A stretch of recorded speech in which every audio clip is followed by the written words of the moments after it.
Making peace with yourself is hard when you've spent years fighting your own heart. You can smile in front of people and still feel like there is a quiet war happening inside you. You can wake up every morning trying to be better, stronger, calmer, and more acceptable, but deep down, still feel like you are running from the same pain, the same guilt, the same memories, and the same version of yourself you never fully forgave.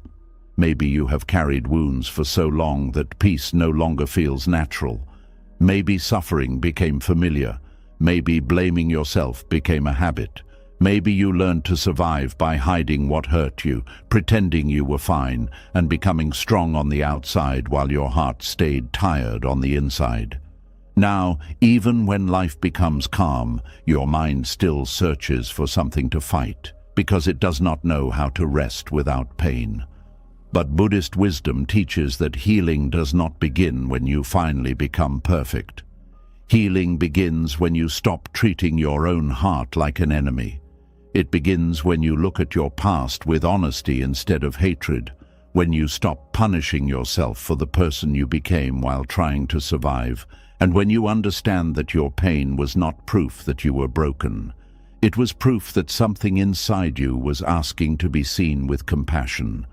Tonight, as you listen, something in you may slowly begin to soften. The old anger, the hidden shame, and the need to keep fighting every thought, every mistake, and every memory will start to lose their power.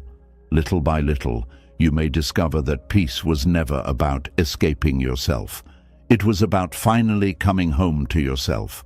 This is not just an audio to help you sleep. This is a quiet return to the heart you abandoned while trying to survive. Are you ready? Let's begin. For a long time, you may have believed the real problem was the pain itself. But slowly, another truth begins to appear. Sometimes, the deeper suffering is not the wound. It is the constant reopening of it. It is the endless return to memories that already happened, conversations that already ended, and emotions that the heart keeps reliving as if they are still happening now. And without realizing it, many people spend years trapped inside emotional cycles that quietly prevent healing from ever fully beginning. Something painful happens when the mind becomes too familiar with suffering. Peace starts to feel strange. Calm feels empty. Silence feels uncomfortable. And the heart begins returning to old pain, not because it enjoys suffering, but because suffering feels known. Familiar pain can feel safer than unfamiliar peace. There is a strange comfort in emotional wounds that stay open for years, not because the pain feels good, but because the mind becomes attached to what it already understands. Human beings naturally move toward what feels familiar, even when that familiarity hurts them. This is one of the hardest truths to accept. Many people are not only wounded by their past, they are emotionally living inside it every single day. A person can leave a painful relationship and still emotionally remain there for 10 more years. A person can survive rejection but continue replaying it every night before sleep. Someone can hear criticism once and silently repeat it inside their mind for the rest of their life. The body moves forward, but the mind keeps reopening the same emotional door over and over again. Buddhist wisdom teaches that attachment is not only attachment to pleasure. Human beings also become attached to suffering. The ego often clings to painful stories because those stories slowly become identity. The mind begins saying, "This pain is who I am." And once suffering becomes identity, healing feels threatening because healing would require becoming someone new. This is why some people unknowingly sabotage their own peace. The moment life becomes calm, the mind searches for another problem. The moment healing begins, old memories suddenly return stronger. It almost feels as if the heart does not trust peace enough to stay there.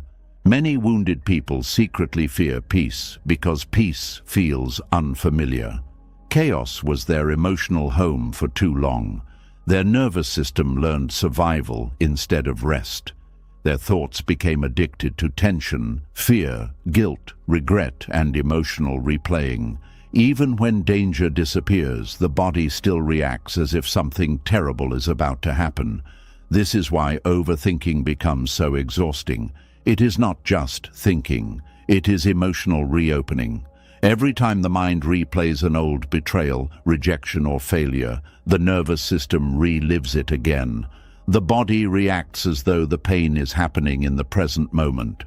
Heartbeat changes, muscles tighten, breathing becomes shallow. The suffering renews itself. The mind says, maybe if I think about it enough, I will finally understand it. But often, understanding is not what the mind is seeking.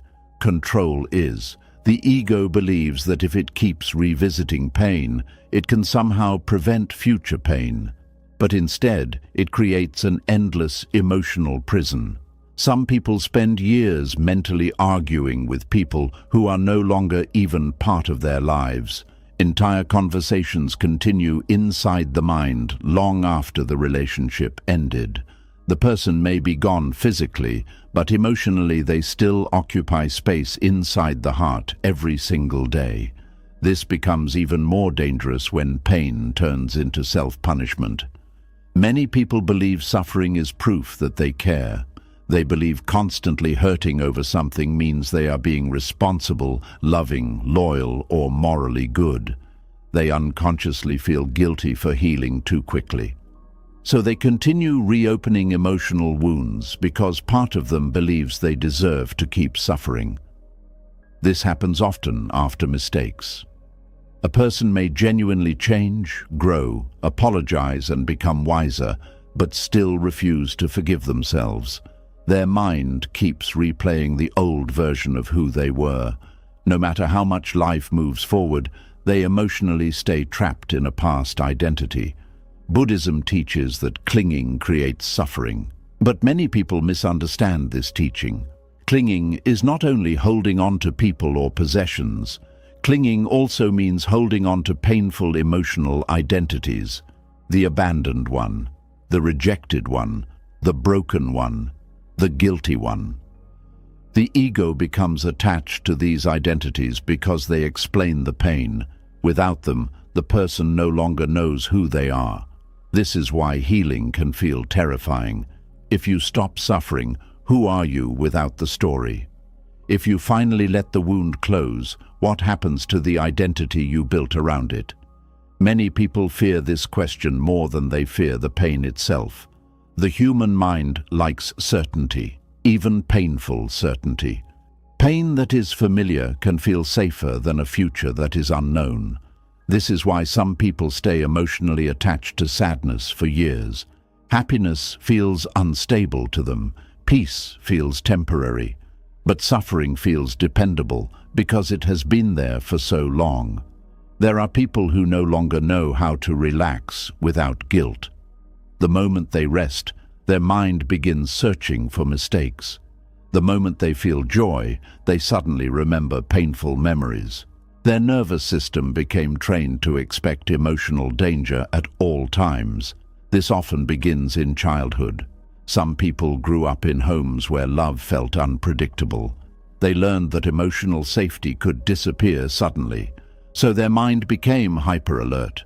They constantly scanned for problems because being relaxed once led to disappointment, criticism, abandonment, or pain.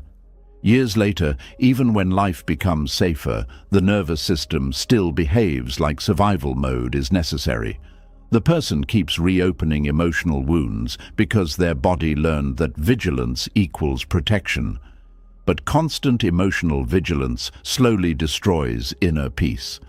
A heart cannot heal while it is constantly being forced to relive old suffering. This is why Buddhist teachings place so much importance on awareness. Most suffering becomes stronger because it happens unconsciously. The mind automatically returns to pain without the person even realizing it. A memory appears, then another, then another. Suddenly, the entire emotional state collapses into old sadness again. Awareness interrupts this cycle. The moment you become aware that your mind is reopening wounds again, something powerful begins to happen. You stop fully merging with the pain. You begin observing it instead. There is a huge difference between saying, "I am broken," and saying, "My mind is replaying pain right now." One creates identity, the other creates awareness. Awareness gives space between you and the suffering.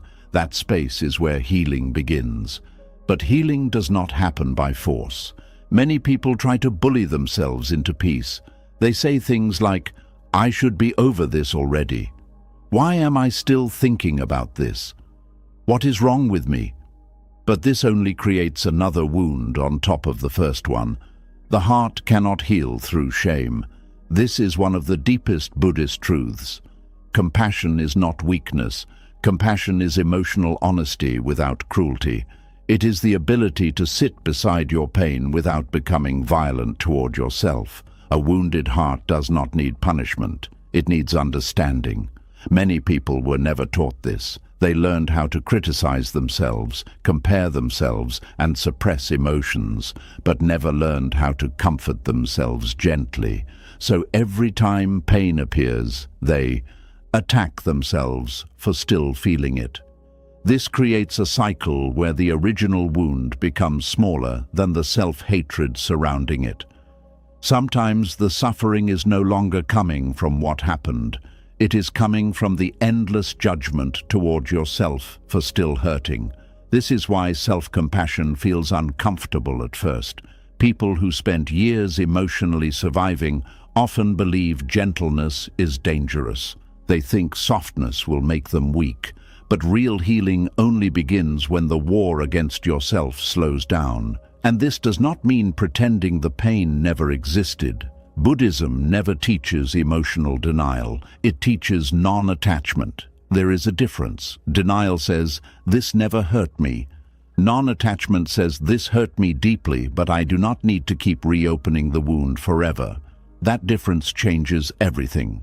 Some emotional wounds stay open because the person secretly hopes the past will change someday. They replay conversations because part of them still wants a different outcome. They revisit betrayal because part of them still wants justice. They relive rejection because part of them still wants validation from the people who hurt them. But healing begins when you slowly accept that the past cannot become different through mental replaying. No amount of overthinking can rewrite yesterday. This acceptance is painful at first because the ego hates letting go of unfinished emotional stories. The mind keeps believing one more thought, one more replay, one more analysis will finally bring peace. But often, the replaying itself is what blocks peace from arriving. The wound keeps reopening because the mind keeps touching it. A physical wound cannot heal if someone scratches it every day. Emotional wounds work the same way. This does not mean memories disappear forever. Some pain leaves permanent marks on the heart, but there is a difference between carrying a scar and carrying an open wound. A scar no longer bleeds every time life touches it, and this is what healing slowly becomes. Not forgetting, not pretending, not becoming emotionless, but reaching a place where the memory no longer controls your nervous system every day. Peace begins quietly. Sometimes it begins with noticing your thoughts instead of drowning inside them. Sometimes it begins with allowing yourself to rest without earning it.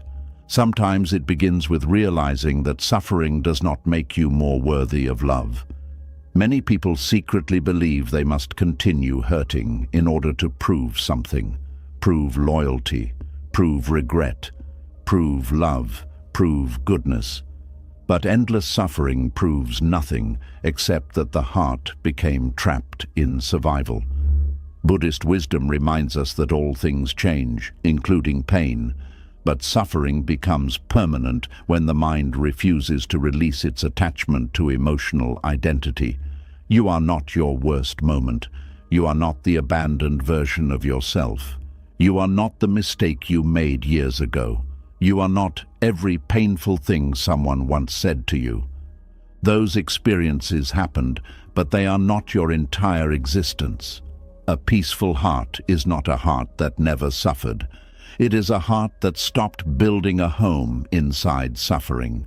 And maybe this is the hardest part of healing, accepting that peace may feel unfamiliar at first, accepting that calm may feel strange after years of emotional chaos, accepting that your nervous system may not immediately trust safety.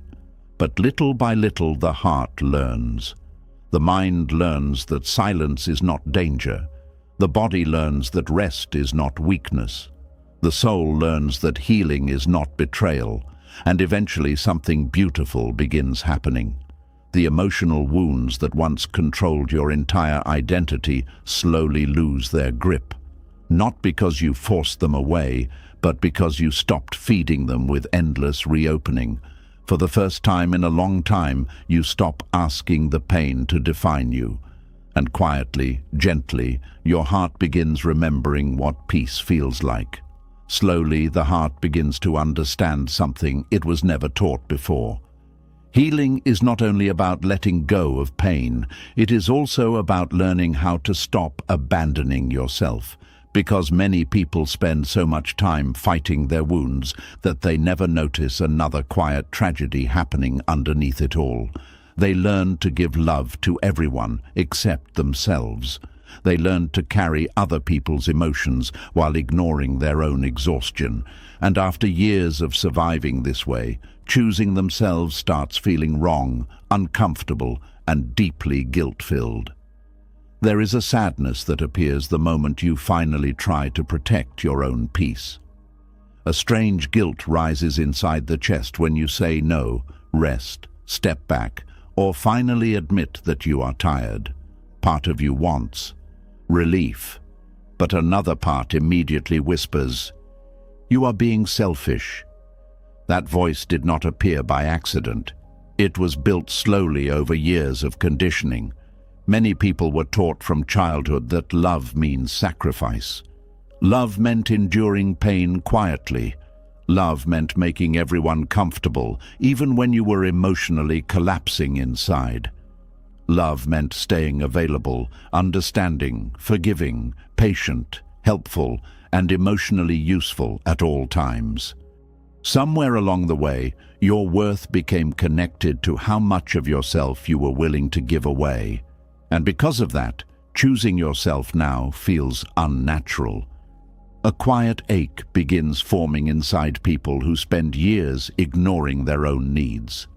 At first, they do not notice it. They become experts at surviving emotionally. They smile when exhausted. They comfort others while silently needing comfort themselves. They keep showing up for everyone while abandoning themselves more and more each day. Eventually, this self-abandonment becomes so normal that they stop recognizing it as suffering. Then one day, something inside finally becomes too tired to continue.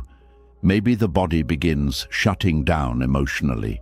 Maybe resentment starts quietly building. Maybe the heart no longer feels connected to anything anymore. The soul begins whispering that something is deeply wrong. But the person still struggles to choose themselves because guilt immediately appears the moment they try. This guilt is not proof that self-care is wrong. It is proof that you were conditioned to believe your needs matter less than everyone else's.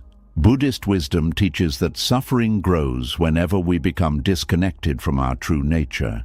And one of the deepest disconnections happens when a person constantly sacrifices their emotional well-being in order to feel worthy of love. Many people do not realize how early this conditioning begins. Some children receive love only when they are useful, obedient, quiet, or emotionally easy to manage. They quickly learn that expressing needs creates tension, asking for help creates disappointment, having emotions becomes a burden to others, so they begin suppressing themselves to preserve connection. The child slowly learns, if I take care of everyone else first, maybe I will still be loved. Years later, this becomes an adult who feels guilty resting, an adult who apologizes for having boundaries, an adult who feels anxious disappointing people, an adult who keeps overextending emotionally because their nervous system learned that self-sacrifice equals safety. This pattern becomes dangerous because the person eventually loses connection with their own inner voice. They become so focused on meeting everyone else's emotional needs that they stop asking themselves what they actually feel. There are people who can immediately sense everyone else's sadness, anger, or disappointment, but cannot identify their own emotions anymore. They became emotionally trained to monitor others constantly while ignoring themselves completely. This creates deep exhaustion, not only physical exhaustion, but spiritual exhaustion. The kind that comes from living a life where your own heart is always placed last. And the painful part is that many people are praised for this behavior. Society often rewards self-neglect when it looks like kindness. The person who never rests gets called strong. The person who tolerates emotional mistreatment gets called patient. The person who constantly sacrifices themselves gets called loving. But Buddhism reminds us that attachment to suffering can disguise itself as virtue. Many people are not loving others from a place of fullness. They are abandoning themselves in order to earn worthiness. There is a huge difference. Real compassion does not require self-destruction. Real love does not ask you to disappear emotionally. Real kindness does not demand that your nervous system live in permanent exhaustion. But for people who grew up emotionally conditioned to overgive, hearing this can feel uncomfortable. Part of them still believes that choosing themselves makes them bad. This is why boundaries feel terrifying for many wounded people. Boundaries trigger guilt because boundaries interrupt old survival patterns. The moment they stop over-explaining, over-giving, rescuing, fixing, or emotionally carrying others, anxiety appears. The nervous system reacts as though danger is happening. Some people immediately feel responsible for everyone's emotions the moment conflict appears. They rush to fix things, apologize, or emotionally shrink themselves to restore peace, not because they are weak, but because their body learned long ago that emotional harmony was necessary for survival. This creates adults who cannot relax when someone is upset with them. Even when they did nothing wrong, they carry invisible responsibility for emotions that were never theirs to manage. And because of this, choosing themselves often feels like hurting others. This becomes especially painful in relationships. Many people stay emotionally available long after they are drained because they fear disappointing others. They ignore their intuition. They silence their exhaustion. They tolerate emotional imbalance for years because guilt convinces them that leaving, resting, or protecting themselves would be cruel. Meanwhile, their own heart quietly breaks beneath the surface. The tragedy is that people who constantly self-sacrifice often believe they are being loving, but deep down, many are operating from fear. Fear of rejection, fear of abandonment, fear of not being enough unless they are useful. The ego quietly says, if I stop giving everything, maybe nobody will stay.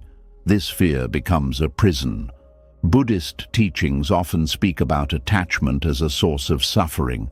Many people think attachment only means attachment to people or material things.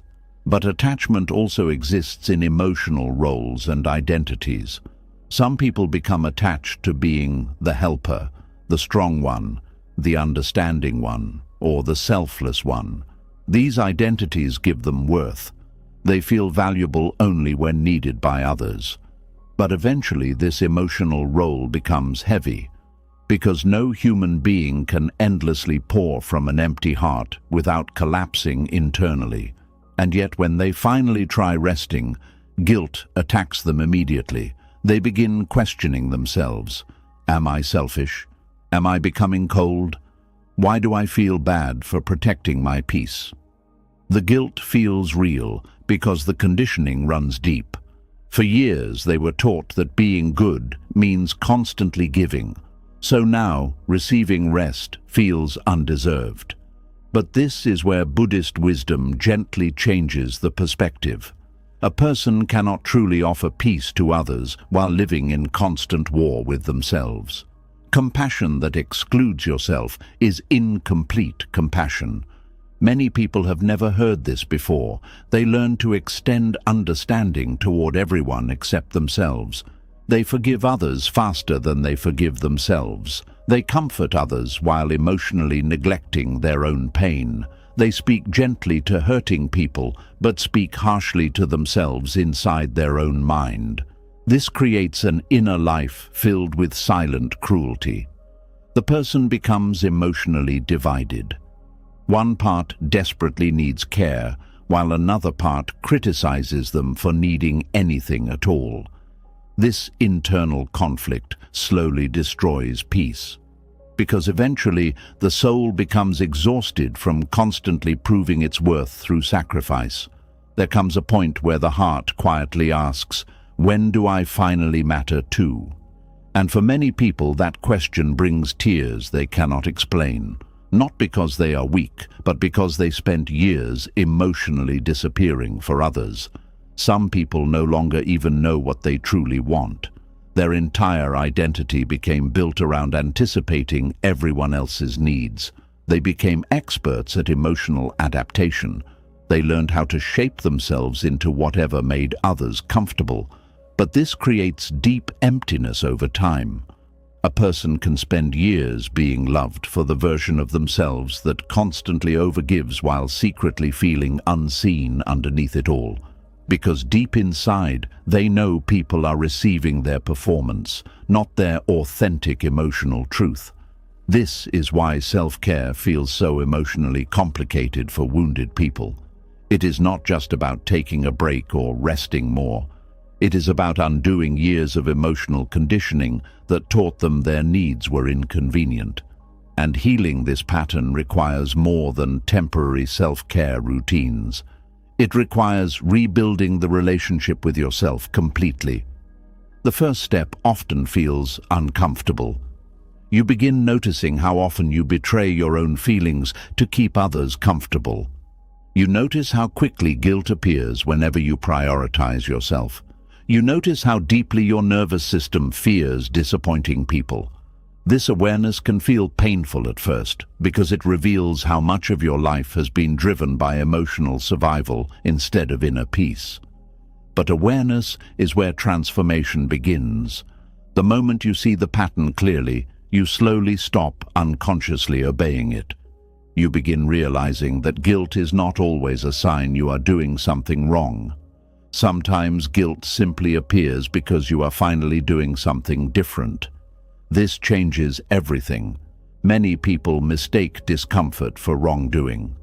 But growth often feels uncomfortable because the nervous system is adjusting to unfamiliar emotional territory. For someone conditioned to self-sacrifice, rest feels unsafe. For someone conditioned to overgive, boundaries feel cruel. For someone conditioned to emotional survival, peace feels suspicious. But little by little, the heart begins learning new truths. You learn that saying no does not make you selfish. You learn that resting does not make you lazy. You learn that protecting your energy does not make you cold. You learn that your emotions deserve care too. And slowly, the guilt begins loosening its grip. This process takes time because emotional conditioning lives deeply inside the body, not just the mind. Even after intellectually understanding these truths, the nervous system may still react with anxiety when you choose yourself. That is normal. Healing is not about instantly removing all guilt. It is about slowly choosing yourself anyway, even while the guilt still exists. Every small moment matters. Every time you rest without apologizing. Every time you stop over-explaining your boundaries. Every time you allow someone to be disappointed without abandoning yourself emotionally. Every time you listen to your exhaustion instead of overriding it. These moments slowly teach the nervous system that self-respect is safe, and eventually, something beautiful begins happening. You stop seeing yourself as a machine built only to emotionally serve others. You stop measuring your worth through sacrifice. You stop believing pain is the price you must pay to deserve love. Instead, a softer relationship with yourself begins forming. You begin asking yourself what you need instead of only asking what everyone else needs. You begin recognizing your emotions before they become emotional collapse. You begin protecting your peace before exhaustion destroys you completely. This is not selfishness. This is healing. And one of the deepest Buddhist truths is that inner peace cannot grow inside a person who constantly abandons themselves. The heart needs safety too. The soul needs gentleness too. Your exhaustion matters too. Many people spend their entire lives waiting for permission to finally care for themselves, but that permission rarely arrives from the outside world. It must come from within. This is why healing feels like reclaiming yourself slowly, not becoming selfish, not becoming emotionally closed, but finally understanding that your humanity deserves compassion too. The strange thing is that once people stop abandoning themselves, their love for others often becomes healthier, calmer, and more genuine. Why? Because it is no longer driven by fear, guilt, or emotional survival. It becomes love without self-erasure, compassion without emotional collapse, giving without losing yourself completely. And perhaps this is what your heart has needed all along. Not endless sacrifice, not constant emotional proving, not another lifetime spent earning worth through exhaustion, but the quiet realization that your existence already matters, even when you are resting, even when you disappoint someone, even when you choose your own peace. For the first time in a long time, you begin understanding that caring for yourself is not betrayal. It is the beginning of finally coming back to life emotionally. Little by little, the heart begins learning that choosing yourself is not selfish. But once that realization starts settling in, another deeper struggle quietly appears underneath it. Even after people stop abandoning themselves for others, many still continue hurting themselves from within. Not with physical pain, but with endless inner criticism. They speak to their past self with a level of cruelty they would never use on another human being. And without realizing it, they keep reopening old shame through constant judgment, making healing almost impossible to fully reach. There is a certain kind of pain that stays hidden for years because nobody else can see it. It happens silently inside the mind.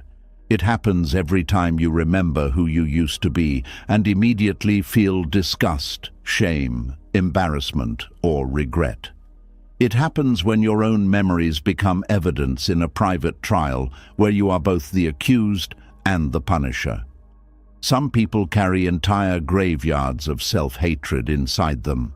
The painful part is that many do not even realize how violent their inner world has become. They think self-criticism is responsibility. They think harshness will somehow force them to become better. They believe punishing themselves proves growth. But what actually happens is something far more destructive. The heart slowly loses the ability to feel safe within itself. Healing becomes impossible when the mind constantly attacks the person trying to heal. There are people who survived heartbreak, rejection, abandonment, betrayal, humiliation, failure, and loneliness, but the deepest wound did not come from those experiences alone. The deepest wound came afterward from the way they spoke to themselves about those experiences for years. One mistake becomes a permanent identity. One weak season becomes lifelong shame. One emotional breakdown becomes proof that they are broken forever. This is the hidden violence of constantly judging your past self. Buddhist wisdom teaches that suffering grows stronger when attachment and aversion control the mind. Many people understand attachment, but few understand aversion toward themselves. They become emotionally attached to rejecting who they once were. They replay old memories not only with sadness, but with anger toward themselves for having been vulnerable, naive, emotional, desperate, insecure, trusting, weak, or lost. And slowly, their inner world becomes hostile. The mind turns into a place where no version of themselves is allowed compassion. This creates a terrifying emotional pattern. Every time the person remembers the past, they do not simply revisit the event. They relive self-condemnation all over again. The nervous system reacts as though the shame is still happening now. The body tightens, the chest becomes heavy, the heart collapses inward.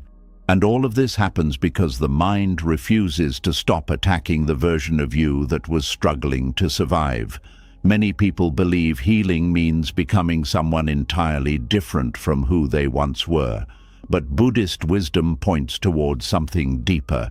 Healing is not rejecting your past self. Healing is understanding them with compassion. That is much harder than people realize, because many individuals secretly hate who they became during painful periods of life. They feel ashamed of how much they tolerated, how emotionally dependent they were, how afraid they acted, how insecure they sounded, how desperate they felt, or how long they stayed in situations that hurt them. Instead of seeing that version of themselves as wounded, they see them as pathetic. This creates deep inner division. One part of the heart is still hurting, while another part keeps criticizing the wound for existing at all. There are people who still mentally punish themselves for things that happened 10 or 20 years ago. The world moved on, but inside their own mind, the trial never ended. They became trapped inside emotional time. The past version of themselves remains frozen there, permanently judged and permanently unforgiven. Sometimes the criticism sounds loud. How could I be so stupid? How did I let that happen? What is wrong with me? But sometimes it becomes quieter and even more dangerous. It turns into constant subtle shame. The person smiles, works, talks normally, and functions externally, but internally carries a deep belief that they are fundamentally flawed because of who they once were.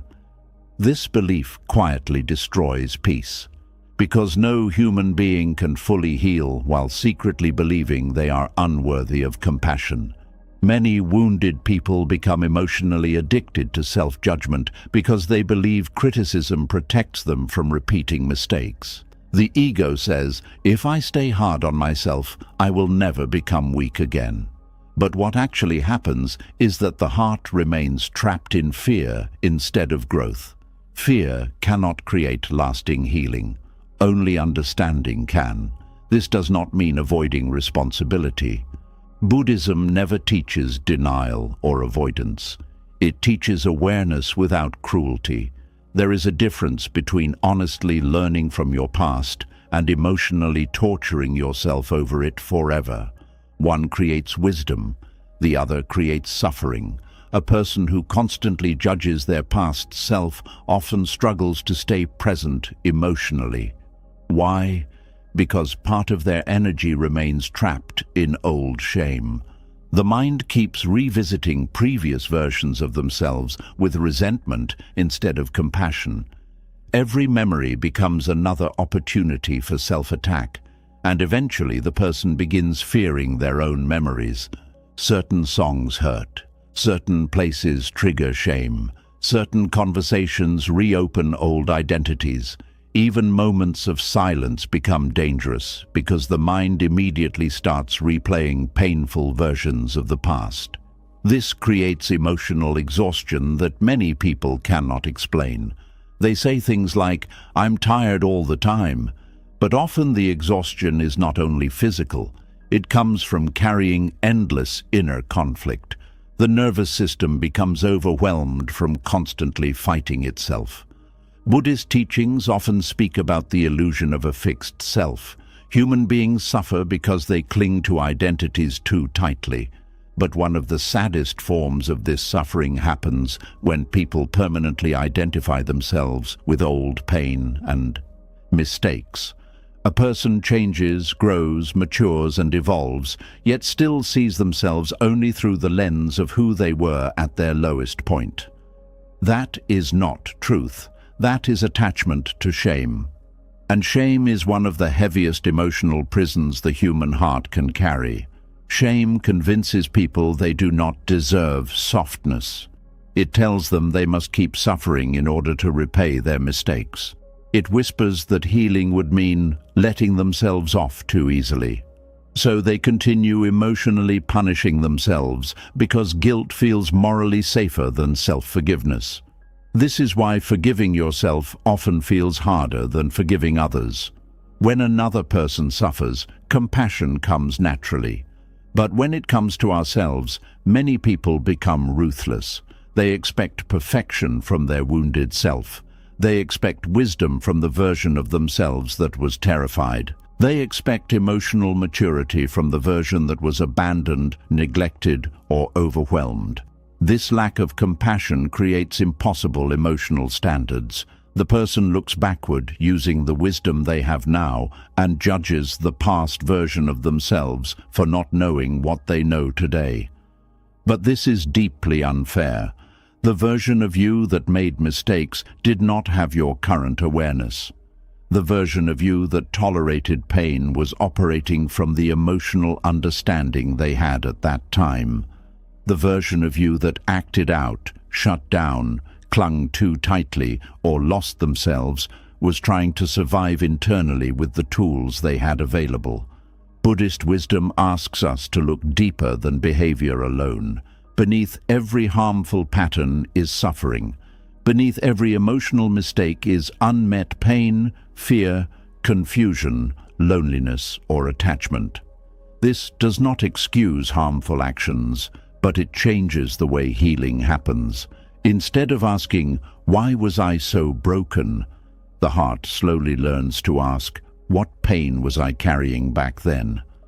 That question changes everything, because wounded behavior often comes from wounded survival. Some people became emotionally needy because they spent years feeling abandoned. Some became controlling because life once felt terrifyingly unstable.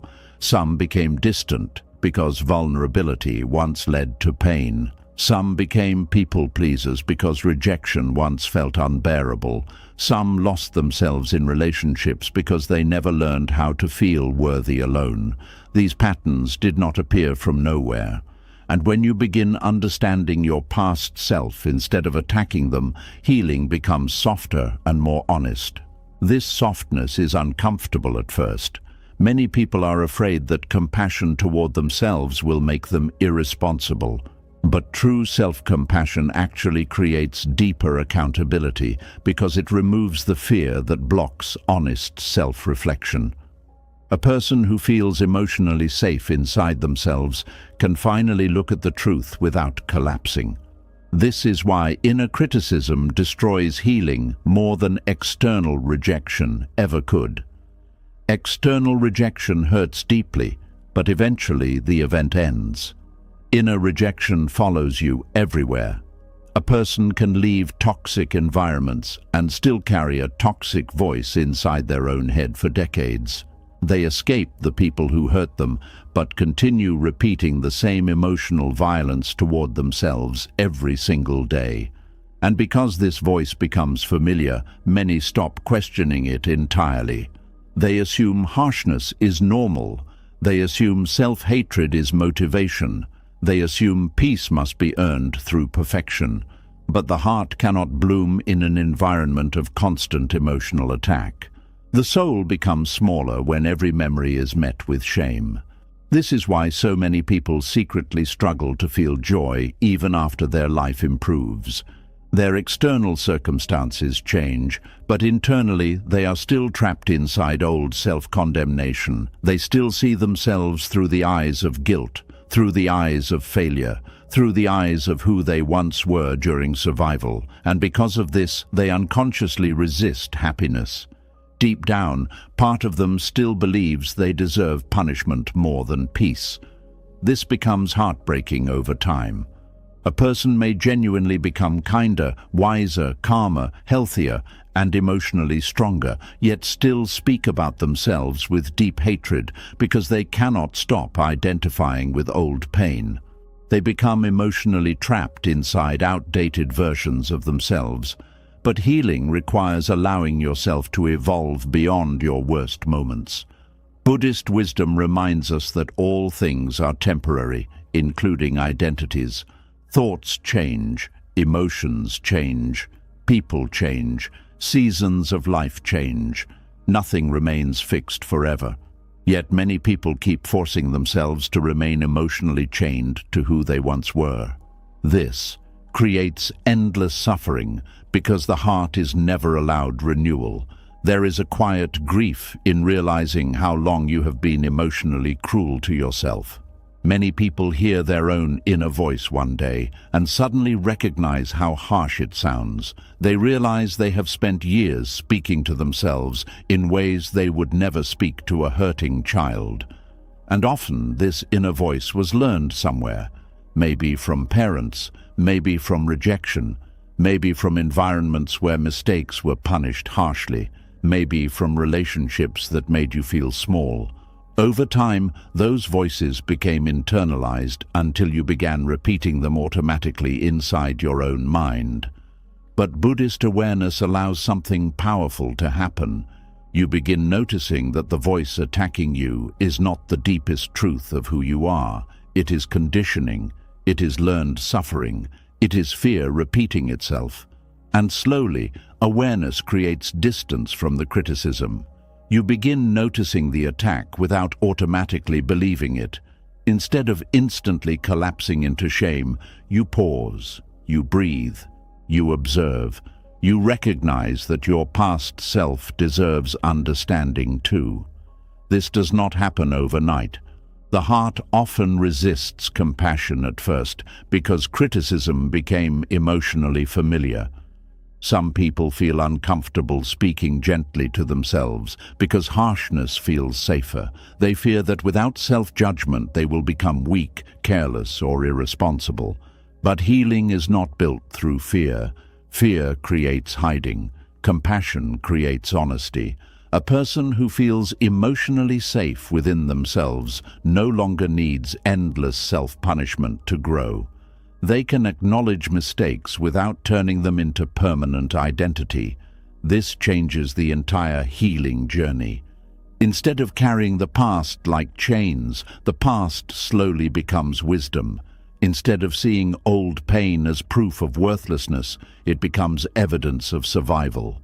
Instead of hating the person you once were, you begin understanding how deeply they were hurting. And perhaps this is one of the hardest forms of forgiveness in human life. Not forgiving those who hurt you, but forgiving the version of yourself that could not protect you back then. Forgiving the confused version, the emotionally exhausted version, the insecure version, the version that stayed too long, the version that begged for love, the version that broke down, the version that did not know better yet. That version of you was not your enemy. They were carrying pain you did not yet understand. And when this truth finally settles into the heart, something quiet begins changing inside. The war against yourself slowly softens. The memories stop feeling like evidence against your worth. The shame loosens its grip. For the first time in a long time, the heart stops demanding perfection in order to deserve compassion. And gently, almost invisibly, healing begins feeling possible again. Slowly, the heart begins softening toward the person it once hated. The past no longer feels like a prison that must be relived every day. But after enough self-judgment fades away, another painful truth quietly rises to the surface. Many people have spent so many years emotionally surviving that suffering itself became familiar. Chaos became normal. Emotional tension became home. And without realizing it, they reached a point where peace no longer feels comfortable. Rest feels unnatural unless pain is present beside it. There are people who do not know how to relax unless something is wrong. Silence makes them anxious. Calmness feels suspicious. The moment life becomes peaceful, their mind immediately starts searching for problems. They overthink conversations, expect disappointment, reopen old wounds, or create emotional tension inside themselves without understanding why. It almost feels like the nervous system has forgotten how to exist without suffering. This is one of the quietest forms of emotional exhaustion. The strange part is that many people believe they want peace more than anything. They pray for it. They fantasize about it. They tell themselves they are tired of emotional pain. But when peace finally arrives, something inside them becomes uncomfortable. They feel restless, uneasy, emotionally exposed, or strangely empty. This confusion happens because the body becomes conditioned by survival mode. When someone spends years emotionally struggling, their nervous system adapts to chaos. The mind learns to stay alert constantly. The body remains tense. Thoughts move quickly. Emotions become intense. Over time, this emotional state stops feeling temporary and starts feeling like identity. The person no longer simply experiences chaos. They become emotionally built around it. Buddhist wisdom teaches that attachment does not only happen toward pleasure or happiness. Human beings also become attached to suffering, fear, conflict, and emotional instability because familiarity creates unconscious comfort. The mind clings to what it knows, even when what it knows is painful. This is why some people repeatedly return to emotionally unhealthy situations. It is why some recreate conflict in peaceful relationships. It is why some feel emotionally empty when life finally becomes stable. Their nervous system learned how to survive chaos, but never learned how to live peacefully. Many people who grew up in emotionally unstable environments develop this pattern without realizing it. Maybe love in their home was unpredictable. Maybe affection disappeared suddenly. Maybe conflict happened constantly. Maybe safety never truly existed emotionally. In those environments, the nervous system learns an important survival rule: always stay prepared. The child becomes hyper-aware. They monitor moods. They scan for danger. They anticipate rejection. They learn to emotionally react quickly because calmness could disappear at any moment. Years later, the environment changes, but the body does not immediately forget. Even in safe situations, the nervous system still expects emotional danger. This creates adults who cannot fully rest. Even when nothing bad is happening, they feel internally unsettled. Their body waits for the next emotional storm. They become addicted to emotional anticipation because their nervous system equates alertness with safety. This becomes deeply exhausting. The body remains in a constant low-level state of stress. Sleep becomes difficult. Overthinking becomes automatic. Relaxation feels uncomfortable. The mind struggles to stay present because it is always emotionally preparing for what might go wrong next. And slowly, suffering becomes identity. Some people do not even know who they are outside of struggle. Their entire emotional life has revolved around surviving pain, fixing problems, enduring hardship, managing emotions, and carrying stress. Without those things, they feel lost. There are people who secretly panic when life becomes calm because they no longer know what role to play.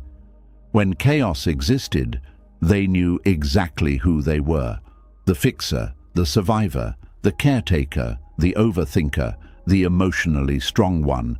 But peace removes those familiar emotional roles. Suddenly the person must confront themselves without distraction, and for many wounded hearts, that silence feels terrifying. This is why emotional suffering can become strangely addictive. Not because the pain feels enjoyable, but because it creates familiarity, identity, and emotional structure. Without suffering, some people feel emotionally directionless. Buddhist teachings often describe the restless nature of the mind. The ego constantly searches for stimulation because stillness forces confrontation with deeper truths. When someone has spent years emotionally surviving, stillness exposes unresolved wounds that were previously hidden beneath constant chaos. So instead of resting, the mind creates movement. It creates worry. It creates emotional replaying. It creates conflict. It creates future fears. It creates unnecessary emotional tension. The nervous system unconsciously chooses familiar suffering over unfamiliar peace. This pattern becomes especially visible in relationships. Some people feel emotionally disconnected in calm, healthy relationships because stability feels emotionally flat to their nervous system. They mistake peace for boredom because their body became accustomed to emotional intensity. They only feel emotionally alive when there is uncertainty, mixed signals, emotional chasing, tension, or instability. This is not because healthy love lacks depth. It is because their nervous system became chemically attached to survival emotions. The highs and lows became emotionally addictive. Chaos created adrenaline. Uncertainty created obsession. Emotional inconsistency created craving. And eventually, calm love starts feeling emotionally unfamiliar.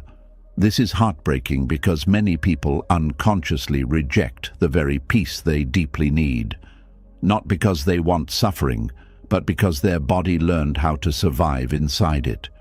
There are also people who become uncomfortable during rest itself. The moment they stop working, helping others, fixing problems, or staying busy, painful emotions immediately rise to the surface. So they keep themselves emotionally occupied at all times. Constant productivity, constant distraction, constant noise, constant emotional stimulation, because silence allows buried exhaustion to finally speak. And many people are terrified of what they might feel if they truly slowed down. This is one reason: emotional. Burnout becomes so severe in modern life. Many individuals are not only tired from responsibilities, they are tired from constantly outrunning themselves emotionally. Their entire life becomes emotional escape. But the body always keeps score. Eventually, exhaustion begins showing itself, sometimes through anxiety, sometimes through numbness, sometimes through emotional breakdowns, sometimes through unexplained emptiness. The nervous system eventually reaches a point where survival mode becomes unsustainable, and yet even then, many people still struggle to stop. Why? Because rest feels emotionally unsafe. The body says, if I stop preparing for danger, something bad will happen. This fear often exists beneath conscious awareness. The person may not even realize they are afraid of peace. They simply feel uncomfortable whenever life slows down. Buddhist wisdom teaches that awareness is the first doorway out of suffering. The moment you begin recognizing these patterns, something powerful changes. You stop automatically identifying with them. Instead of saying, "This is just who I am," you begin realizing, "This is what my nervous system learned." That distinction matters deeply, because what is learned can slowly be unlearned, but healing this pattern takes patience. A nervous system conditioned by years of emotional survival does not instantly trust peace. The body may continue reacting defensively even after life becomes safer. This is normal. Healing is not simply mental understanding. It is retraining the body to believe safety exists again. And this process can feel emotionally strange at first. For example, some people feel guilty when resting because stress became tied to productivity and worth. If they are not struggling, they feel lazy. If they are not emotionally carrying something heavy, they feel irresponsible. Others feel emotionally numb during calm periods because their nervous system became desensitized after years of high emotional intensity. Peace feels emotionally empty because the body became addicted to stronger emotional stimulation. Some people even create unnecessary emotional suffering unconsciously because chaos feels more emotionally alive than stability. They overanalyze harmless situations. They expect rejection where none exists. They assume people are angry. They reopen old emotional wounds. They become emotionally attached to painful memories, all because the nervous system keeps searching for familiar emotional territory. This does not make them broken, it makes them wounded, and wounded nervous systems need gentleness, not shame. One of the saddest things about emotional survival mode is that many people become proud of how much suffering they can endure. Society often praises exhaustion. People get admired for constantly sacrificing themselves, pushing through pain, staying busy, never resting, and carrying impossible emotional weight. But beneath this praise is often deep emotional disconnection. The person loses touch with softness. They forget how to feel safe without struggle. They no longer know how to simply exist peacefully. This is why some people become deeply uncomfortable around emotionally calm individuals. Calmness feels foreign to a nervous system trained in survival.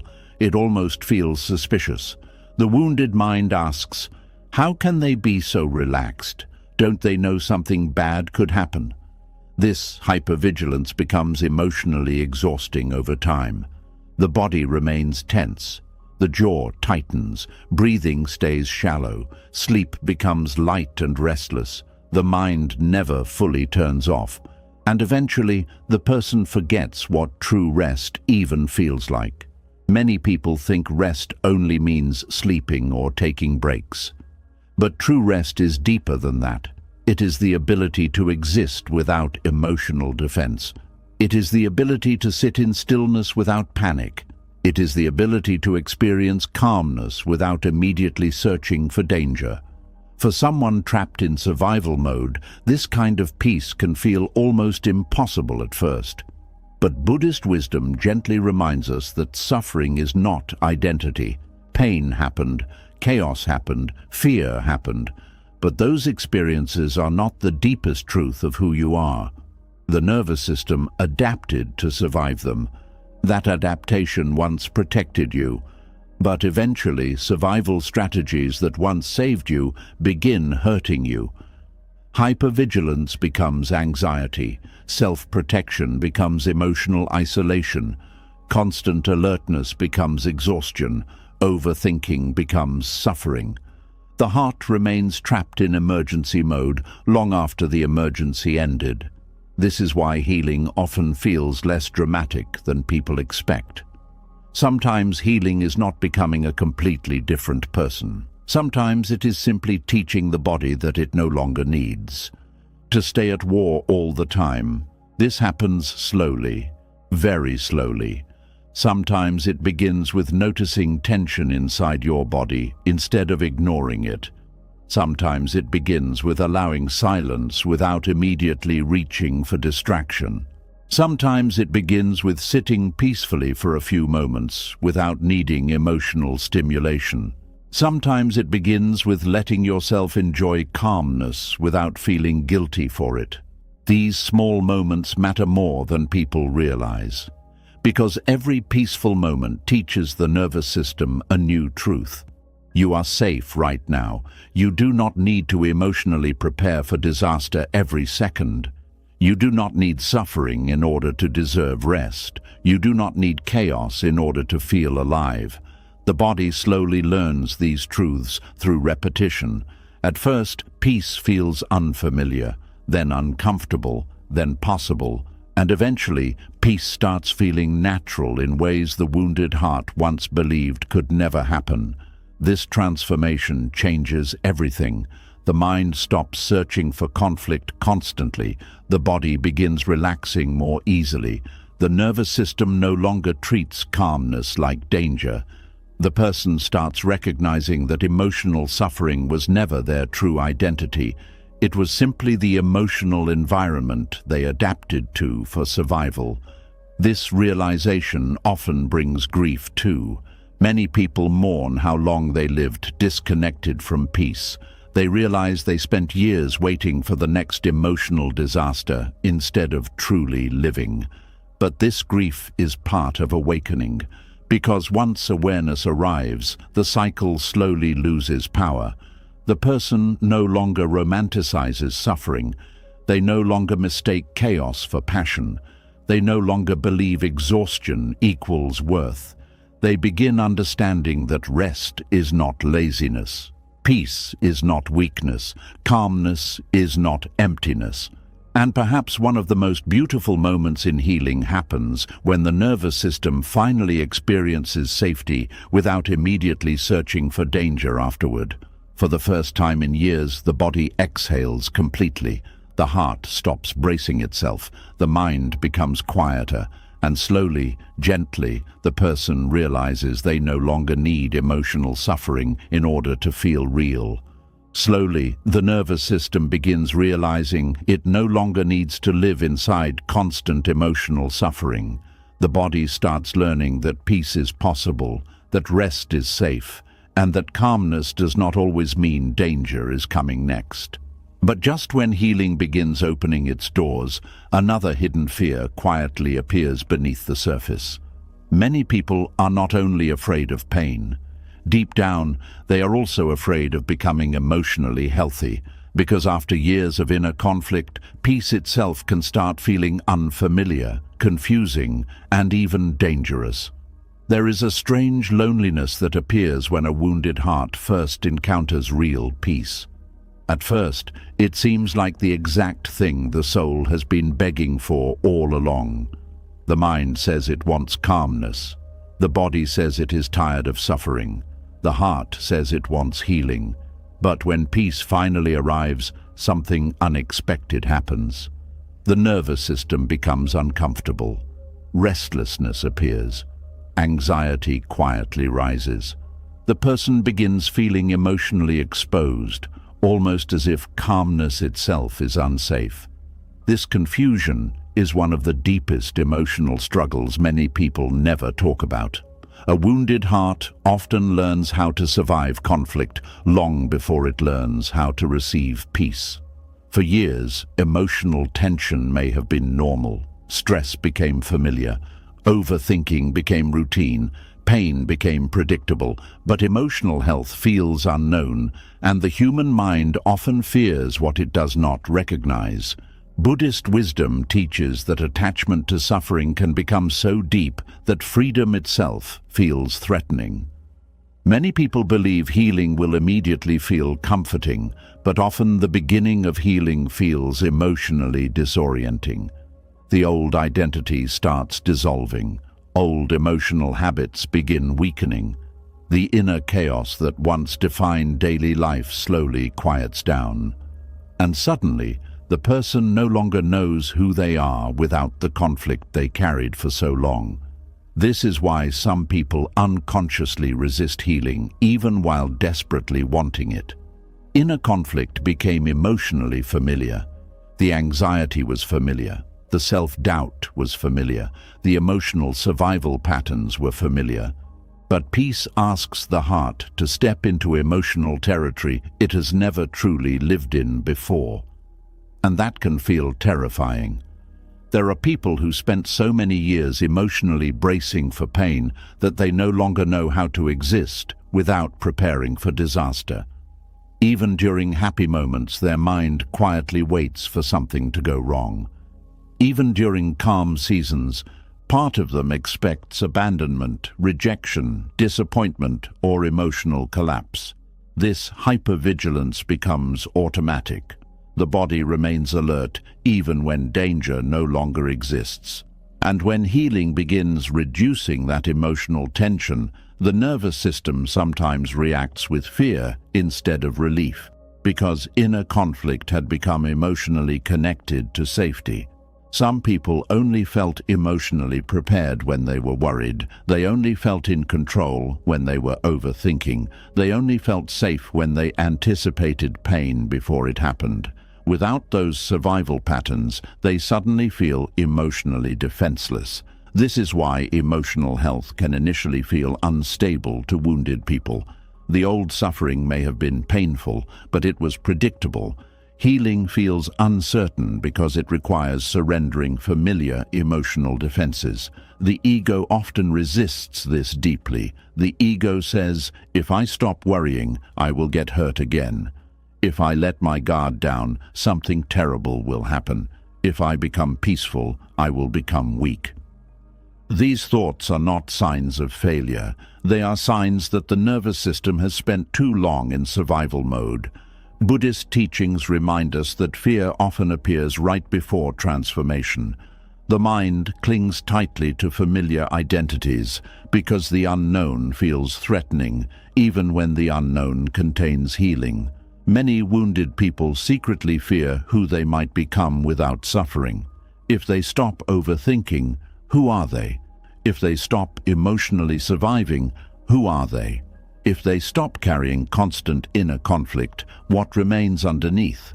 These questions create deep emotional discomfort because years of pain often become woven into identity itself. Some people built their entire sense of self around being wounded. The strong survivor, the abandoned one, the anxious one, the emotionally broken one, the misunderstood one, the one carrying heavy pain quietly. These identities become emotionally familiar over time. The person may consciously hate suffering, but unconsciously feel attached to the emotional role suffering created. Healing threatens those identities, and whenever identity begins dissolving, fear naturally appears.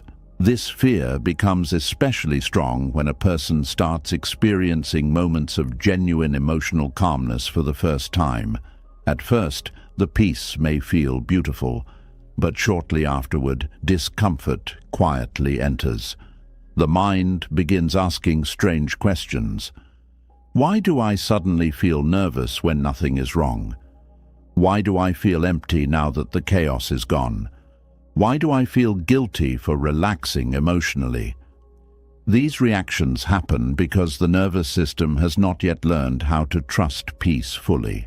Many people expect healing to feel exciting and immediate, but often healing begins very quietly. Sometimes it feels almost boring compared to the emotional intensity of survival mode. And this can confuse wounded hearts deeply. Chaos creates emotional stimulation. Conflict creates emotional urgency. Pain creates emotional intensity. But peace feels softer, slower, still. And for nervous systems addicted to emotional intensity, stillness can initially feel emotionally empty. This does not mean peace is wrong. It means the body is adjusting. There are people who unconsciously create emotional problems during calm periods simply because peace feels too unfamiliar to sustain comfortably. They reopen old wounds. They search for hidden signs of rejection. They overanalyze harmless situations. They become suspicious of happiness itself. Part of them believes peace cannot last, so they emotionally prepare for its destruction before it even disappears. This is one of the saddest consequences of long-term emotional pain. The heart stops trusting good things. When suffering lasts long enough, the nervous system begins expecting loss automatically. Hope becomes dangerous. Vulnerability feels risky. Emotional openness feels unsafe because the heart remembers how painful previous disappointments were. So even when healing arrives, fear remains sitting quietly in the background. This fear often appears strongest during moments of genuine emotional intimacy or self-acceptance. The moment someone begins feeling emotionally safe, another part of them suddenly becomes afraid. Afraid of losing the peace, afraid of trusting too much, afraid of getting hurt again, afraid that the healing is temporary. This creates an exhausting emotional cycle where the person simultaneously craves peace and fears it. Buddhist wisdom explains that suffering often continues because the mind resists uncertainty, but healing requires stepping into uncertainty willingly. Emotional health cannot grow while the heart remains permanently defended against life. This does not mean becoming naive or emotionally careless. It means slowly teaching the nervous system that vulnerability and safety can exist together. For wounded people, this takes time, a long time sometimes, because emotional survival patterns are deeply physical, not just mental. The body remembers years of fear, the nervous system remembers emotional danger, the heart remembers what it felt like to be hurt unexpectedly. So when peace begins arriving, the body may not immediately recognize it as safe. Instead, the body may react with suspicion. This is why many people feel emotionally tired during healing itself. They think something is wrong because they still feel anxious even while improving emotionally. But often the exhaustion comes from the nervous system learning an entirely new way of existing. Healing is not only emotional release, it is nervous system retraining. The body slowly learns that not every silence leads to abandonment. Not every disagreement leads to disaster. Not every calm moment hides incoming pain. Not every peaceful season will suddenly collapse. These truths sound simple intellectually, but emotionally they can feel revolutionary for wounded hearts.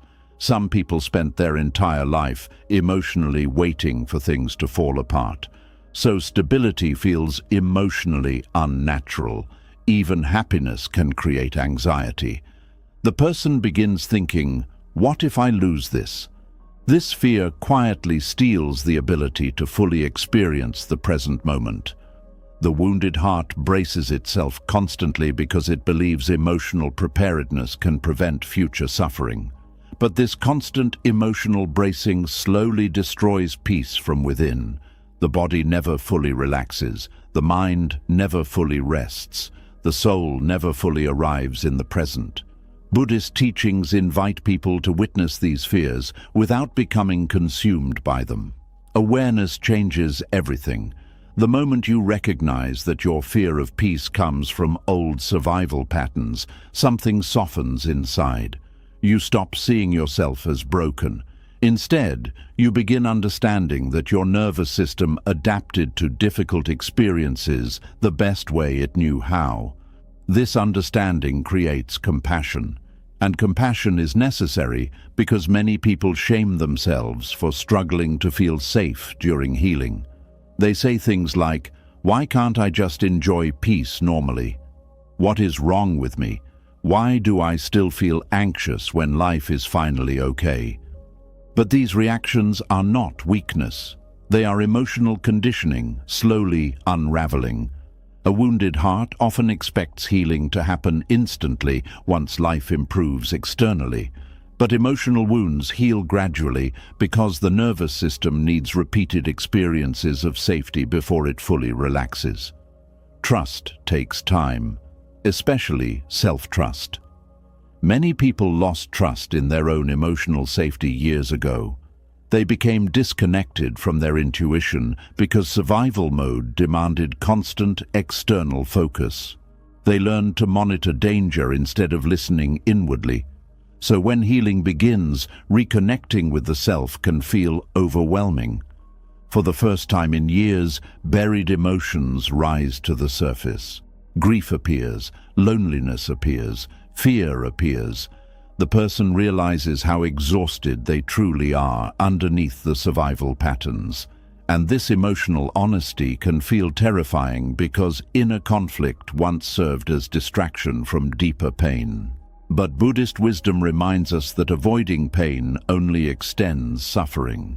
Healing requires gently turning toward what was ignored for too long, not violently, not forcefully, but patiently, like slowly approaching a frightened animal. The heart cannot be bullied into peace. It must slowly learn safety through gentleness. This is why self-compassion becomes so important during healing.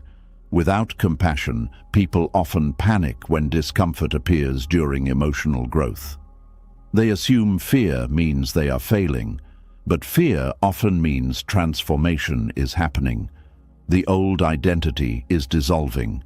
The old survival patterns are weakening. The nervous system is learning new emotional truths, and naturally, that process feels vulnerable. Some days, peace will feel beautiful. Other days, it will feel uncomfortable. Some days, the heart will trust healing.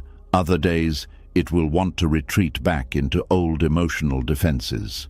This fluctuation is normal. Healing is not a straight path. The wounded heart learns safety in layers, and over time, something remarkable begins happening. The person no longer feels emotionally threatened by calmness. Silence becomes softer. Stillness becomes tolerable. Rest no longer feels dangerous. The body slowly stops expecting emotional disaster every moment. For the first time in years, the nervous system begins understanding that peace is not emptiness. Peace is presence. Peace is safety. Peace is finally existing without constantly preparing for pain. This transformation changes the relationship with life itself. The person no longer needs chaos in order to feel alive. They no longer confuse emotional intensity with love. They no longer mistake suffering for depth. Instead, they begin discovering something quieter but infinitely more healing. The beauty of emotional stability, the softness of inner calm, the freedom of no longer carrying endless internal war. And perhaps the most beautiful part of all is this.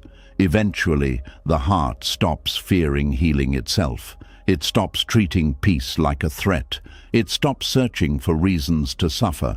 And slowly, gently, the wounded soul begins trusting that it is finally safe to live differently now. Slowly, the wounded heart begins trusting that peace is no longer dangerous. The nervous system starts learning that calmness can exist without punishment following afterward. But as healing deepens, another painful realization quietly rises to the surface. Many people have spent so much of their life pretending to be strong that they no longer know how to feel honestly anymore.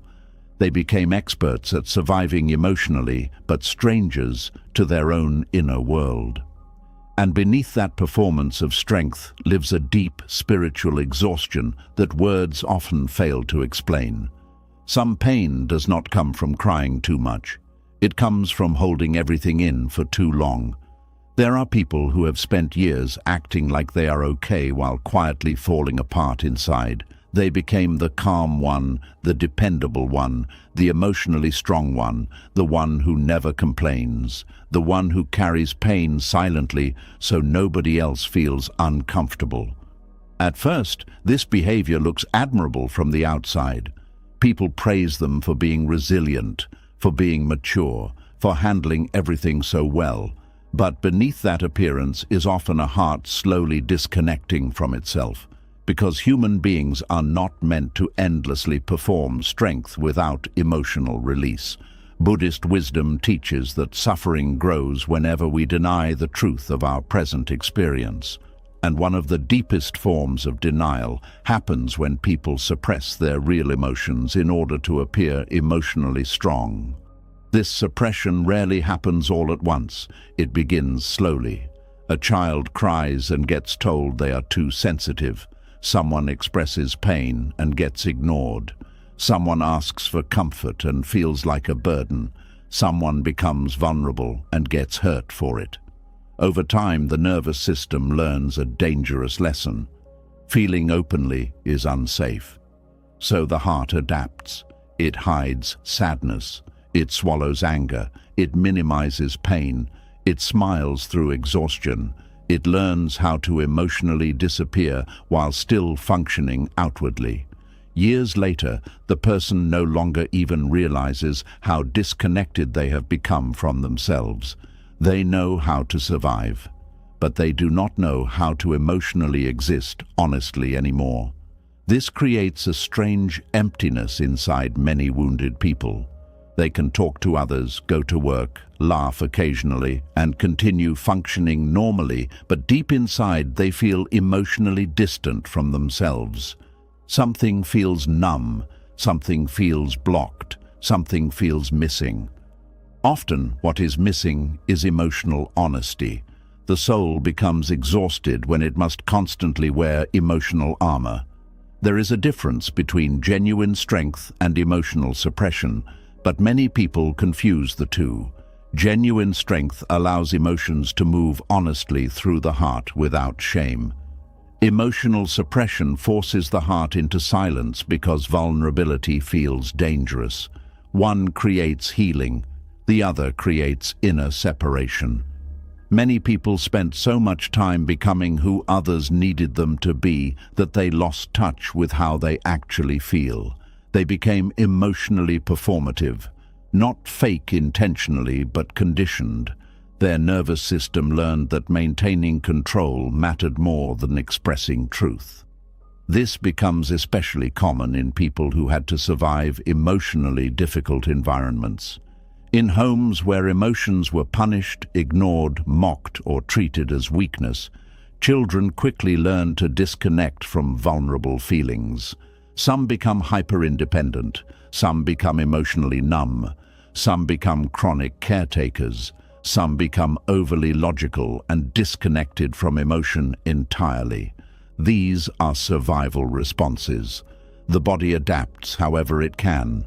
But eventually, those survival strategies begin creating suffering. A person who constantly suppresses sadness may eventually lose access to joy too. A person who never allows anger may slowly lose connection with boundaries. A person who always acts strong may no longer know how to ask for help when they truly need it. This is one of the hidden costs of emotional performance. Suppressed emotions do not disappear.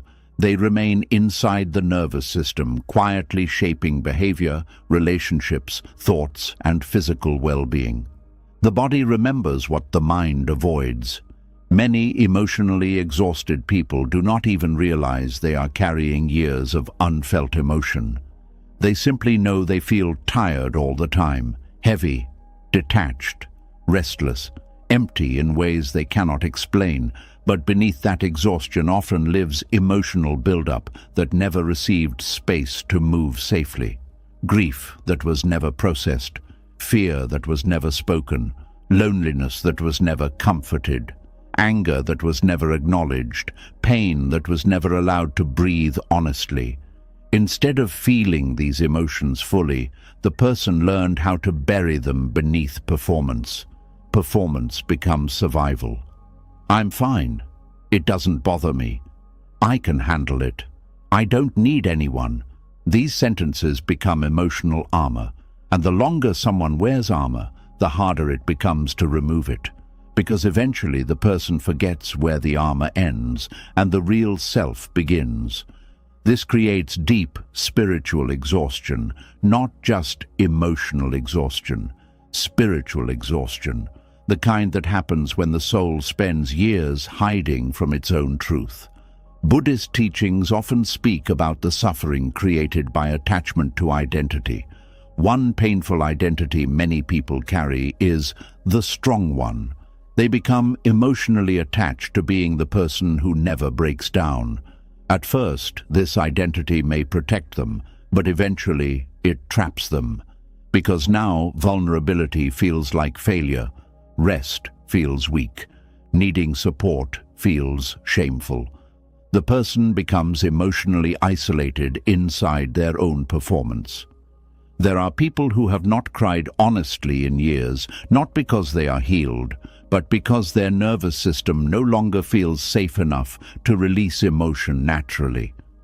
The body stays controlled constantly, the face stays composed, the voice stays calm. But underneath that control is often deep emotional pressure, and pressure that never gets released eventually turns inward. This is why emotional suppression can quietly create anxiety, numbness, chronic tension, panic, emotional shutdown, and even physical symptoms in the body. The nervous system cannot endlessly carry unprocessed emotion without consequence. The soul eventually begins asking to be heard. This is why some people suddenly break down emotionally over seemingly small things: a simple conversation, a song, a memory, a quiet moment alone. The emotional release seems disproportionate to the situation, but often the tears are carrying years of suppressed feeling all at once. The body finally reaches its limit. Many wounded people fear these moments deeply because they spent their entire life believing emotional control equals safety. Losing composure feels terrifying to them, but Buddhist wisdom gently reminds us that emotions themselves are not the enemy. Resistance to emotion often creates greater suffering than the emotion itself. Sadness moves naturally when allowed. Grief softens when acknowledged. Fear loses intensity when witnessed compassionately. But suppression traps emotions inside the nervous system, and trapped emotions slowly disconnect people from themselves. Some individuals become so emotionally disconnected that they struggle identifying what they actually feel. When asked how they are doing, they answer intellectually instead of emotionally. They analyze themselves rather than experience themselves. This happens because emotional suppression teaches the mind to override the heart constantly. Logic becomes protection, busyness becomes distraction, productivity becomes avoidance. The person stays moving because stillness would expose emotions they have spent years avoiding. But eventually, avoidance becomes exhausting too. The soul becomes tired of pretending, tired of performing stability, tired of acting unaffected, tired of carrying invisible emotional weight alone. And deep down, many emotionally strong people secretly wish someone would notice how exhausted they really are beneath the performance. But often, nobody notices because they became too good at hiding it. This creates another painful cycle. The more emotionally capable someone appears, the less support they often receive. People assume they are fine because they look fine externally. Meanwhile, the person quietly feels unseen, not because others do not care, but because the performance became too convincing. This loneliness becomes especially painful in adulthood. Many emotionally suppressed people crave deep connection while simultaneously struggling to let anyone truly see them. Part of them longs for emotional intimacy. Another part fears vulnerability deeply, so relationships remain emotionally partial. The person shares enough to function socially, but rarely enough to feel truly known. This creates hidden emotional isolation. A person can be surrounded by people and still feel profoundly alone when nobody has access to their real emotional world. Buddhist wisdom teaches that liberation begins with truthfulness toward oneself. Not performative truth, real truth. Honest awareness of what is actually happening inside the heart. This honesty can feel frightening at first because many people built their entire identity around emotional control. Without the performance, they fear falling apart completely. But healing does not ask you to collapse endlessly into emotion. It asks you to stop abandoning yourself emotionally. There is a huge difference. Feeling honestly does not make someone weak. In fact, it often requires far more courage than suppression ever did. It takes courage to admit exhaustion, courage to acknowledge sadness, courage to say, "I am hurting," courage to stop pretending everything is okay when it is not. Many people spent years believing that emotional honesty would make them less lovable. They feared becoming too much for others. So they learned to emotionally reduce themselves. They became low maintenance emotionally, easygoing emotionally, quiet emotionally. But internally, they carried oceans of unspoken feeling. This creates a painful disconnect between external appearance and internal reality. Over time, the person may even begin feeling detached from their own life because so much emotional energy goes into maintaining the performance. The soul quietly asks, "When do I finally get to be real?" And for many people, that question alone brings grief they cannot explain, because they realize how long they have lived emotionally hidden from themselves. Buddhist awareness changes this slowly. Awareness notices the suppression without judgment.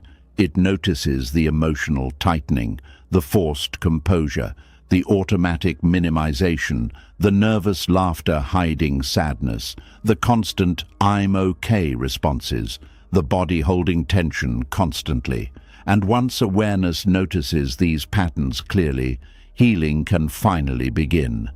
Not through forcing emotion, not through dramatic breakdowns, but through gentle honesty, small moments of truth, small moments of emotional permission, allowing yourself to admit when something hurts, allowing yourself to feel disappointment without invalidating it, allowing yourself to cry without immediately apologizing for it, allowing yourself to need comfort sometimes. These moments slowly reconnect the heart with itself again. At first, this process may feel emotionally awkward.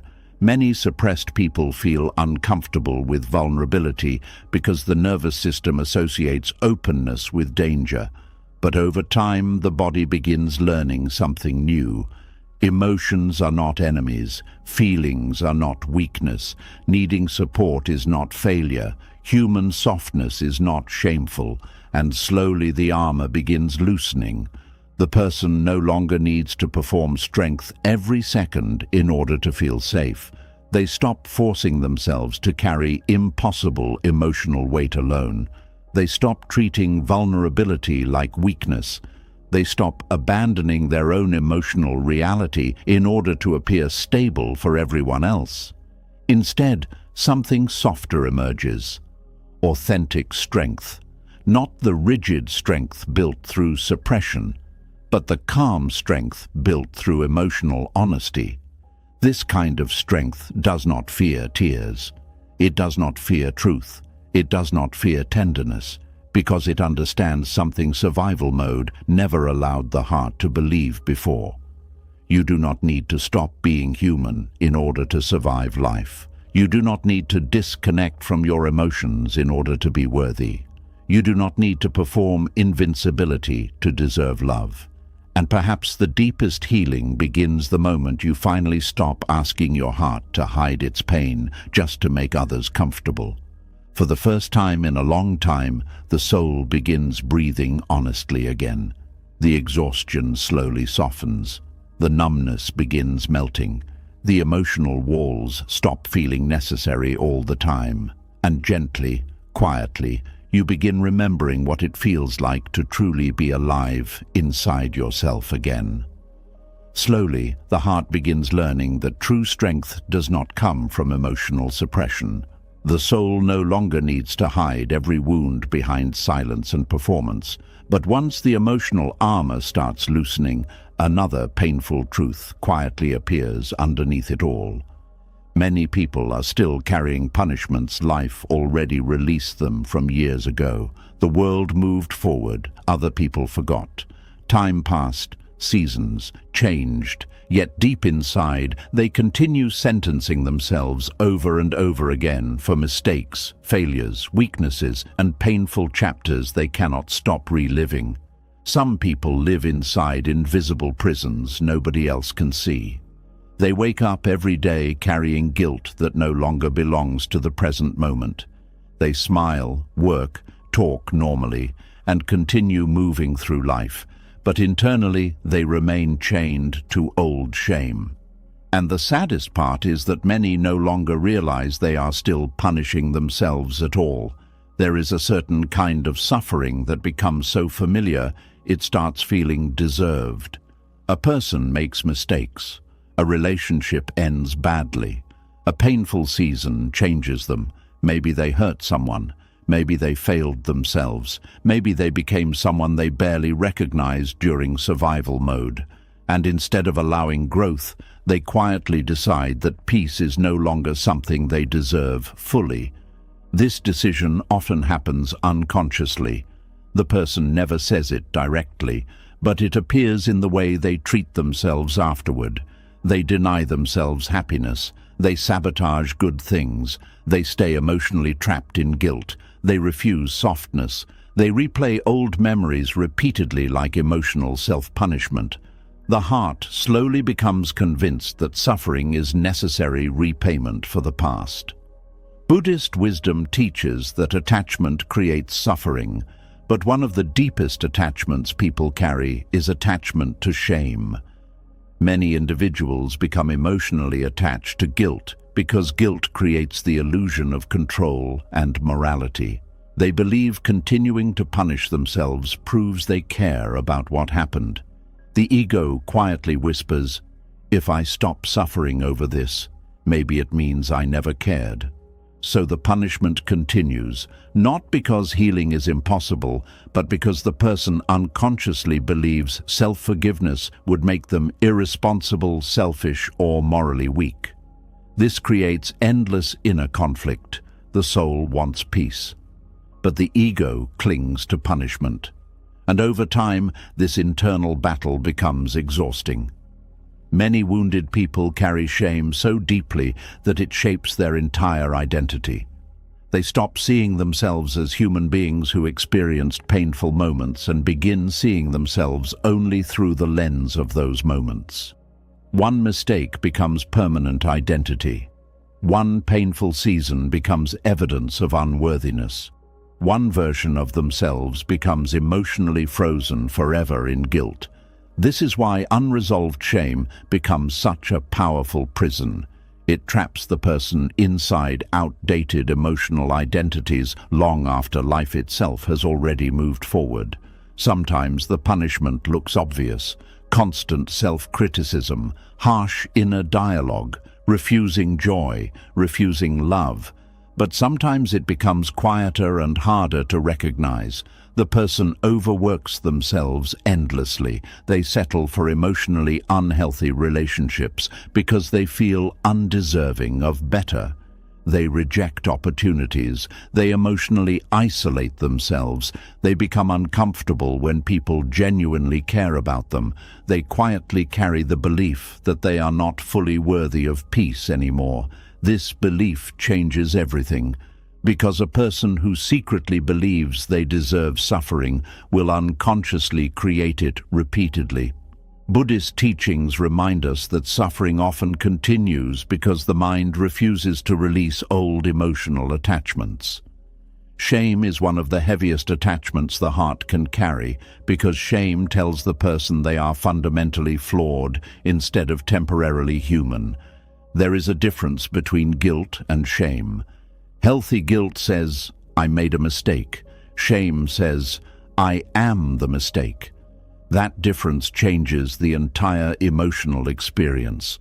Healthy guilt can lead to growth, accountability, and wisdom. Shame creates self-condemnation and emotional paralysis.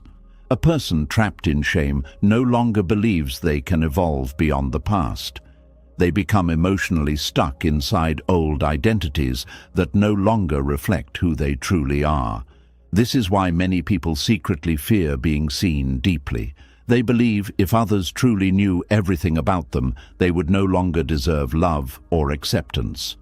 The painful part is that life itself often already forgave them in many ways. Time moved on, people healed, situations changed. The world continued turning, but inside their own mind, the punishment never ended. Some people are still emotionally apologizing for things they already changed years ago, still carrying guilt for younger versions of themselves who were overwhelmed, confused, emotionally wounded, or trying to survive. This creates deep spiritual exhaustion because the heart remains trapped inside emotional debt that can never fully be repaid through suffering.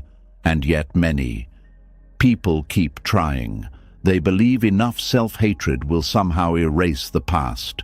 Enough regret will somehow rewrite what happened. Enough punishment will somehow balance the emotional scales. But suffering cannot undo history. It only extends it. Buddhist wisdom gently teaches that clinging to guilt does not heal suffering. It prolongs attachment to pain. This does not mean avoiding accountability.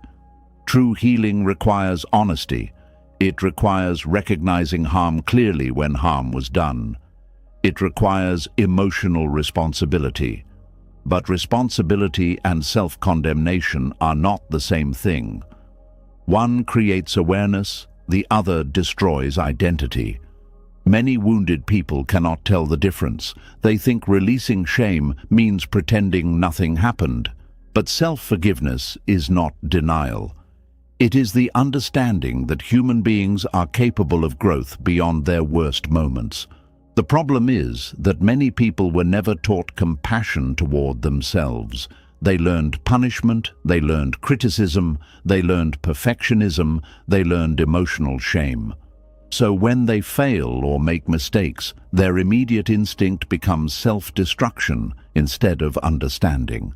This often begins early in life.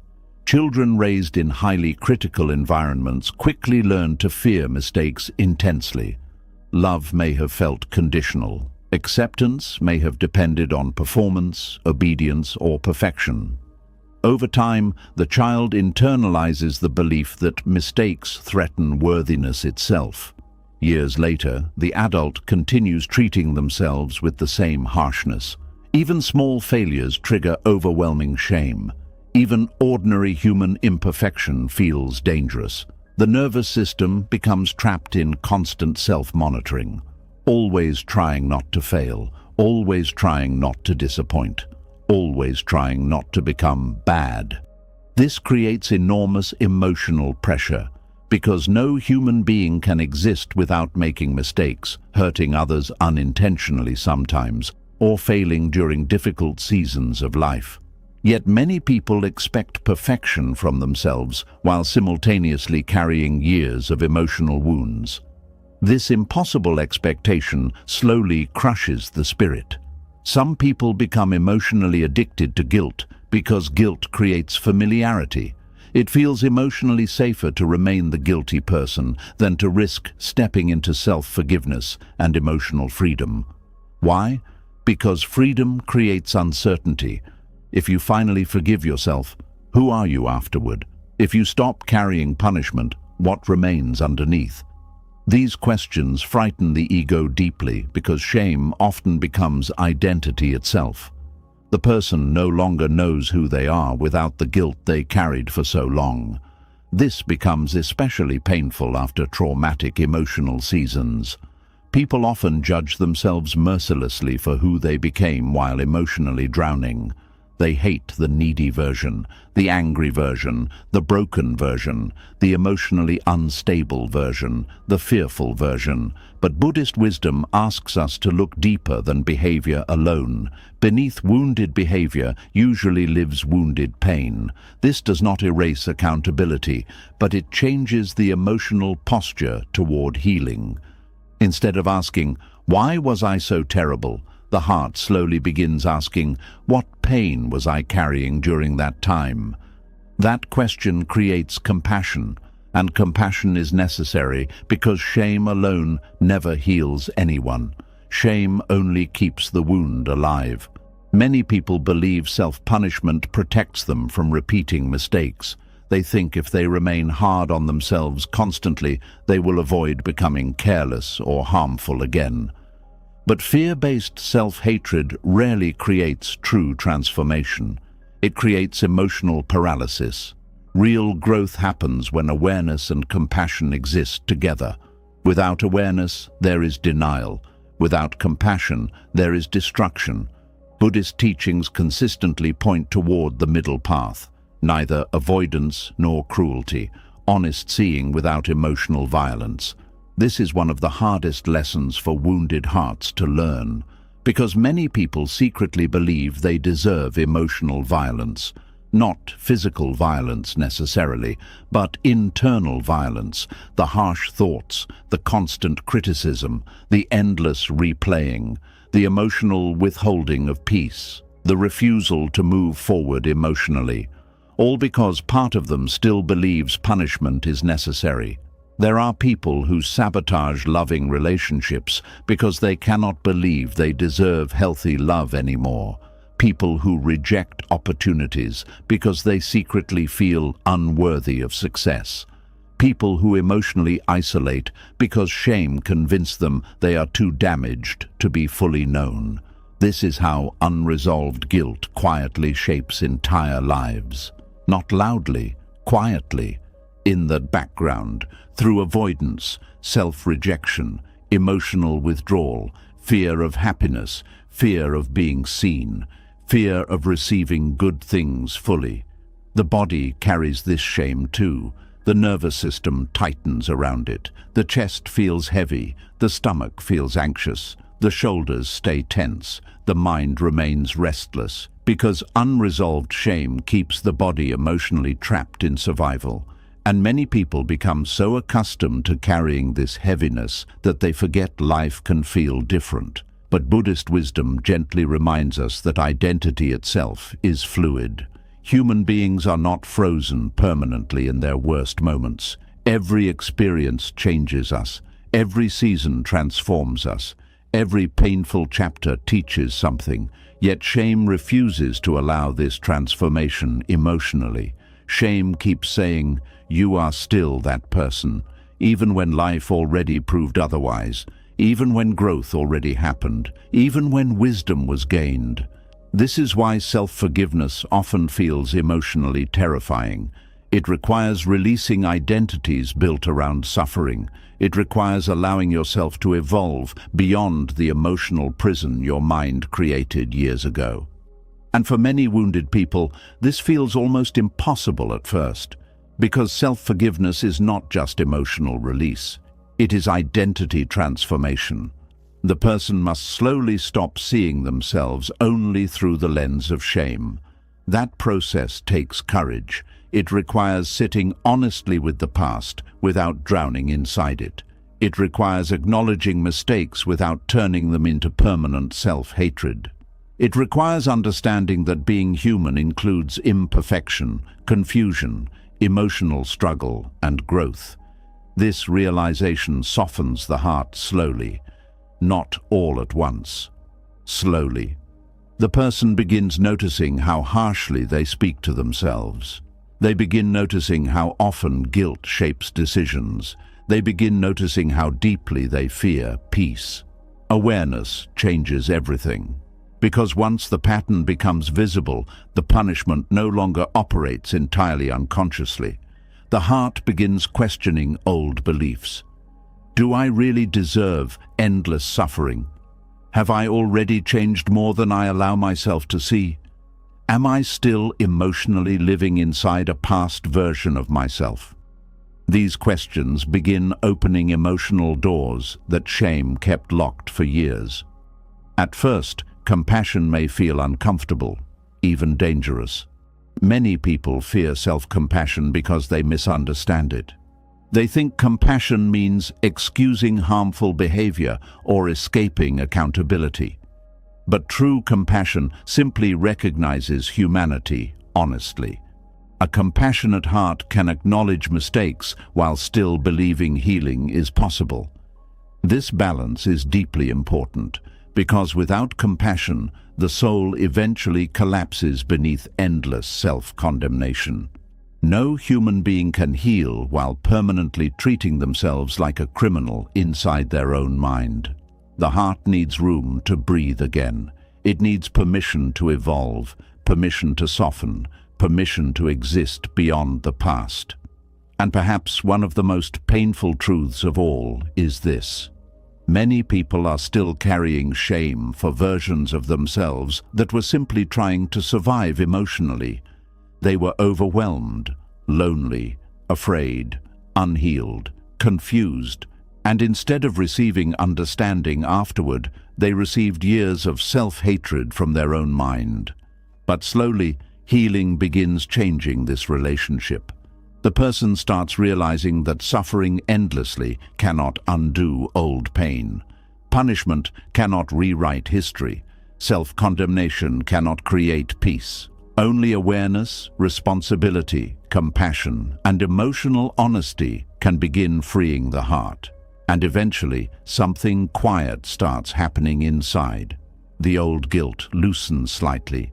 The nervous system stops bracing itself constantly.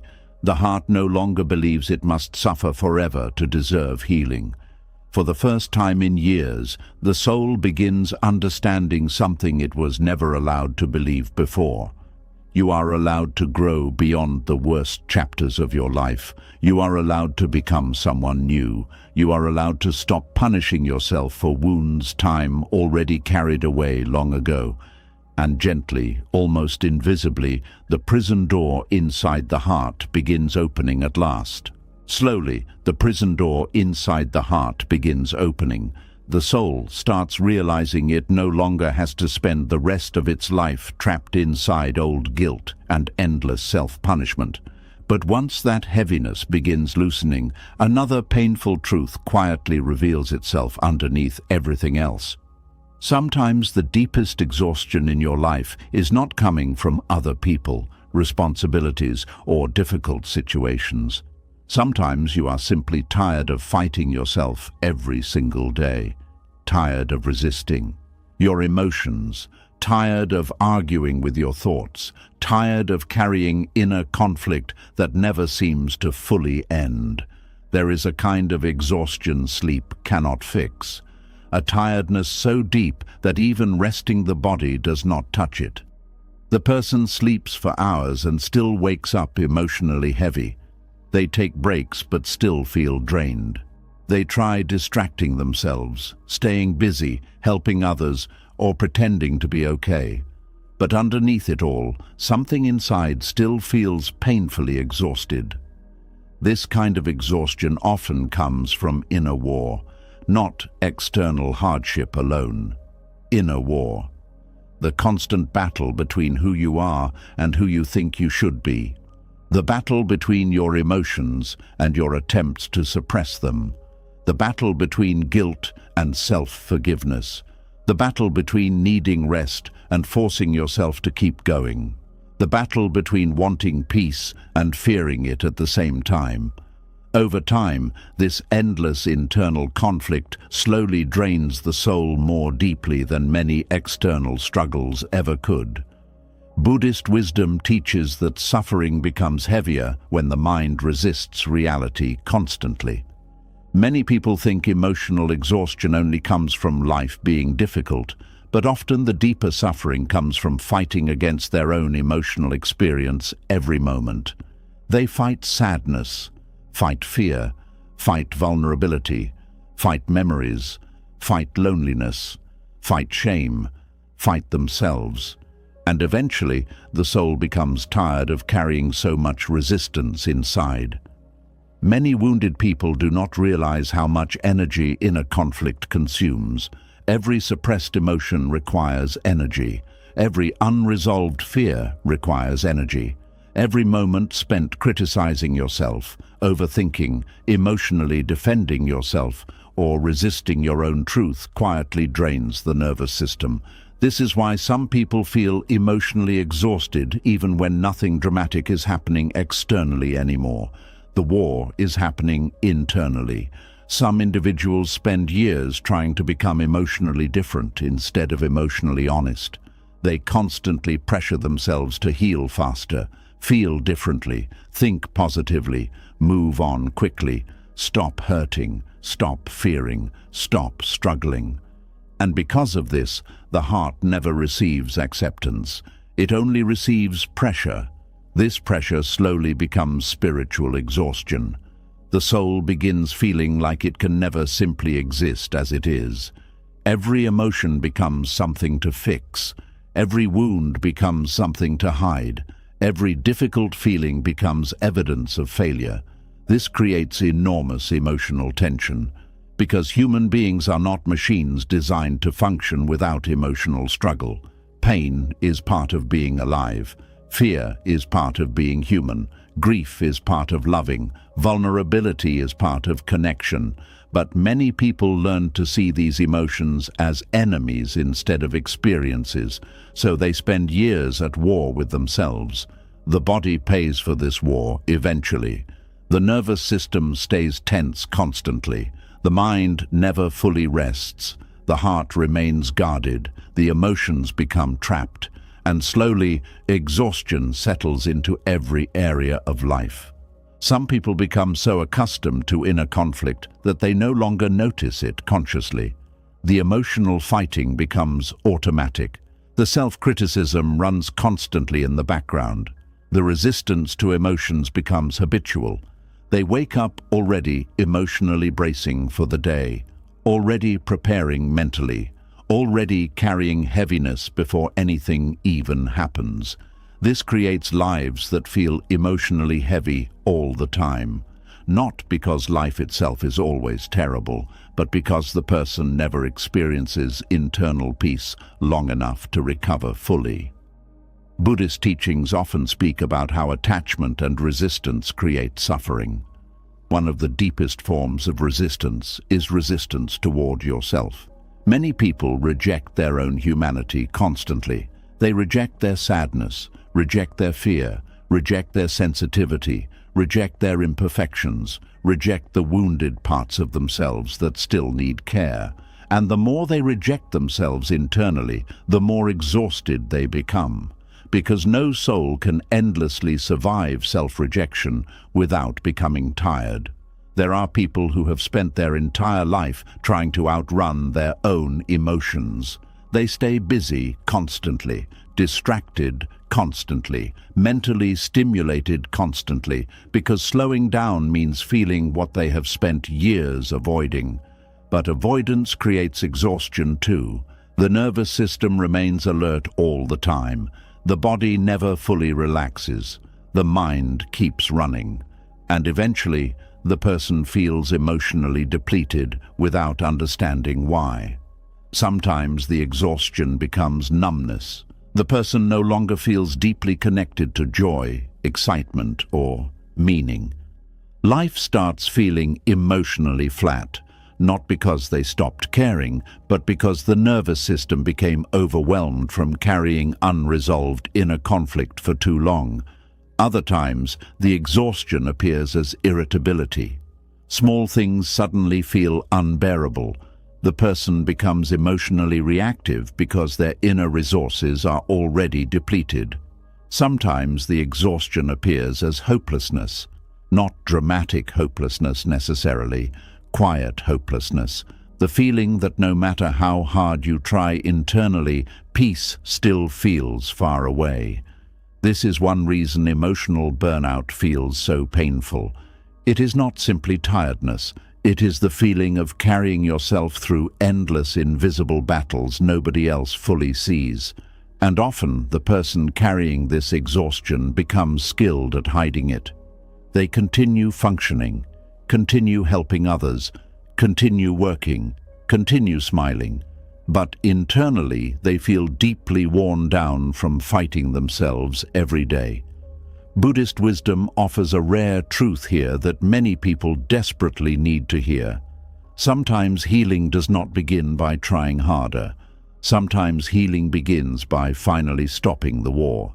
This sounds simple, but for wounded hearts, it can feel almost impossible, because many people believe inner fighting keeps them safe. If they stop criticizing themselves, they fear becoming weak. If they stop overthinking, they fear losing control. If they stop emotionally bracing for pain, they fear being blindsided by life again. So the inner war continues because the nervous system mistakes struggle for protection. But eventually, the soul becomes exhausted from constantly defending itself against life and against itself simultaneously. This is why many people secretly fantasize about disappearing emotionally for a while, not necessarily dying, just resting completely, resting from thinking, resting from emotional pressure, resting from carrying themselves constantly. The exhaustion becomes spiritual because the person no longer feels connected to inner peace at all. Everything feels heavy. Even simple decisions, simple conversations, simple emotions. The heart begins feeling overwhelmed by existing itself. This happens when the nervous system spends too many years trapped in survival mode internally. The body was never designed to carry endless emotional warfare permanently, and yet many people live this way for decades, fighting themselves in silence every day. Some fight their emotions by suppressing them, some fight their thoughts endlessly, some fight their past, some fight vulnerability, some fight the need for rest, some fight self-compassion because it feels undeserved. The forms may look different, but the exhaustion underneath remains the same. The soul becomes tired of being treated like an enemy by its own mind. This is why Buddhist awareness becomes so powerful. Awareness interrupts the automatic war. Instead of immediately resisting every painful emotion, awareness begins observing gently. Sadness appears, fear appears, shame appears. But instead of instantly attacking those emotions, the person slowly learns to witness them without violence. This changes everything internally. For many wounded people, their entire life has been built around emotional resistance. So allowing emotions to exist without immediate judgment feels deeply uncomfortable at first. The mind says, if I stop fighting this feeling, it will consume me. But often, what consumes people most is not the emotion itself. It is the endless resistance surrounding it. Grief naturally moves when allowed. Fear softens when acknowledged safely. Pain slowly transforms when met with compassion instead of war. But constant internal fighting traps emotions inside the nervous system. This is why acceptance becomes one of the deepest forms of healing. Not passive resignation, not giving up, but ending unnecessary inner violence, accepting that you are human, accepting that some wounds take time, accepting that healing is messy, accepting that emotions do not make you weak, accepting that your nervous system adapted to survive difficult experiences. This acceptance softens the exhaustion because the soul no longer spends all its energy fighting reality constantly. There is tremendous relief in no longer needing to emotionally perform perfection for yourself, no longer needing to control every thought, no longer needing to suppress every emotion, no longer needing to punish yourself for being human. Many people cry during healing not because they are becoming weaker, but because the inner war is finally slowing down for the first time in years. The nervous system begins releasing pressure, the body begins softening, the heart begins breathing again, and often deep grief appears underneath. The exhaustion, too. Grief for how long you fought yourself unnecessarily. Grief for how harshly you treated yourself. Grief for how much emotional energy was lost trying to become acceptable to yourself. This grief is painful, but it is also healing, because awareness allows compassion to enter places where only judgment existed before, and compassion changes the nervous system slowly. The body begins learning that emotions can exist without emergency. The heart begins learning that pain does not need immediate punishment. The mind begins learning that peace is possible without constant control. This transformation happens gradually. Some days the old inner conflict returns strongly. Some days the mind wants to fight again. That is normal. Healing is not about never struggling again. It is about no longer building your entire identity around struggle. Little by little, the person begins noticing moments of inner quietness. Moments where they are no longer arguing with themselves constantly. Moments where sadness exists without panic. Moments where rest feels allowed. Moments where they stop demanding impossible emotional perfection from themselves.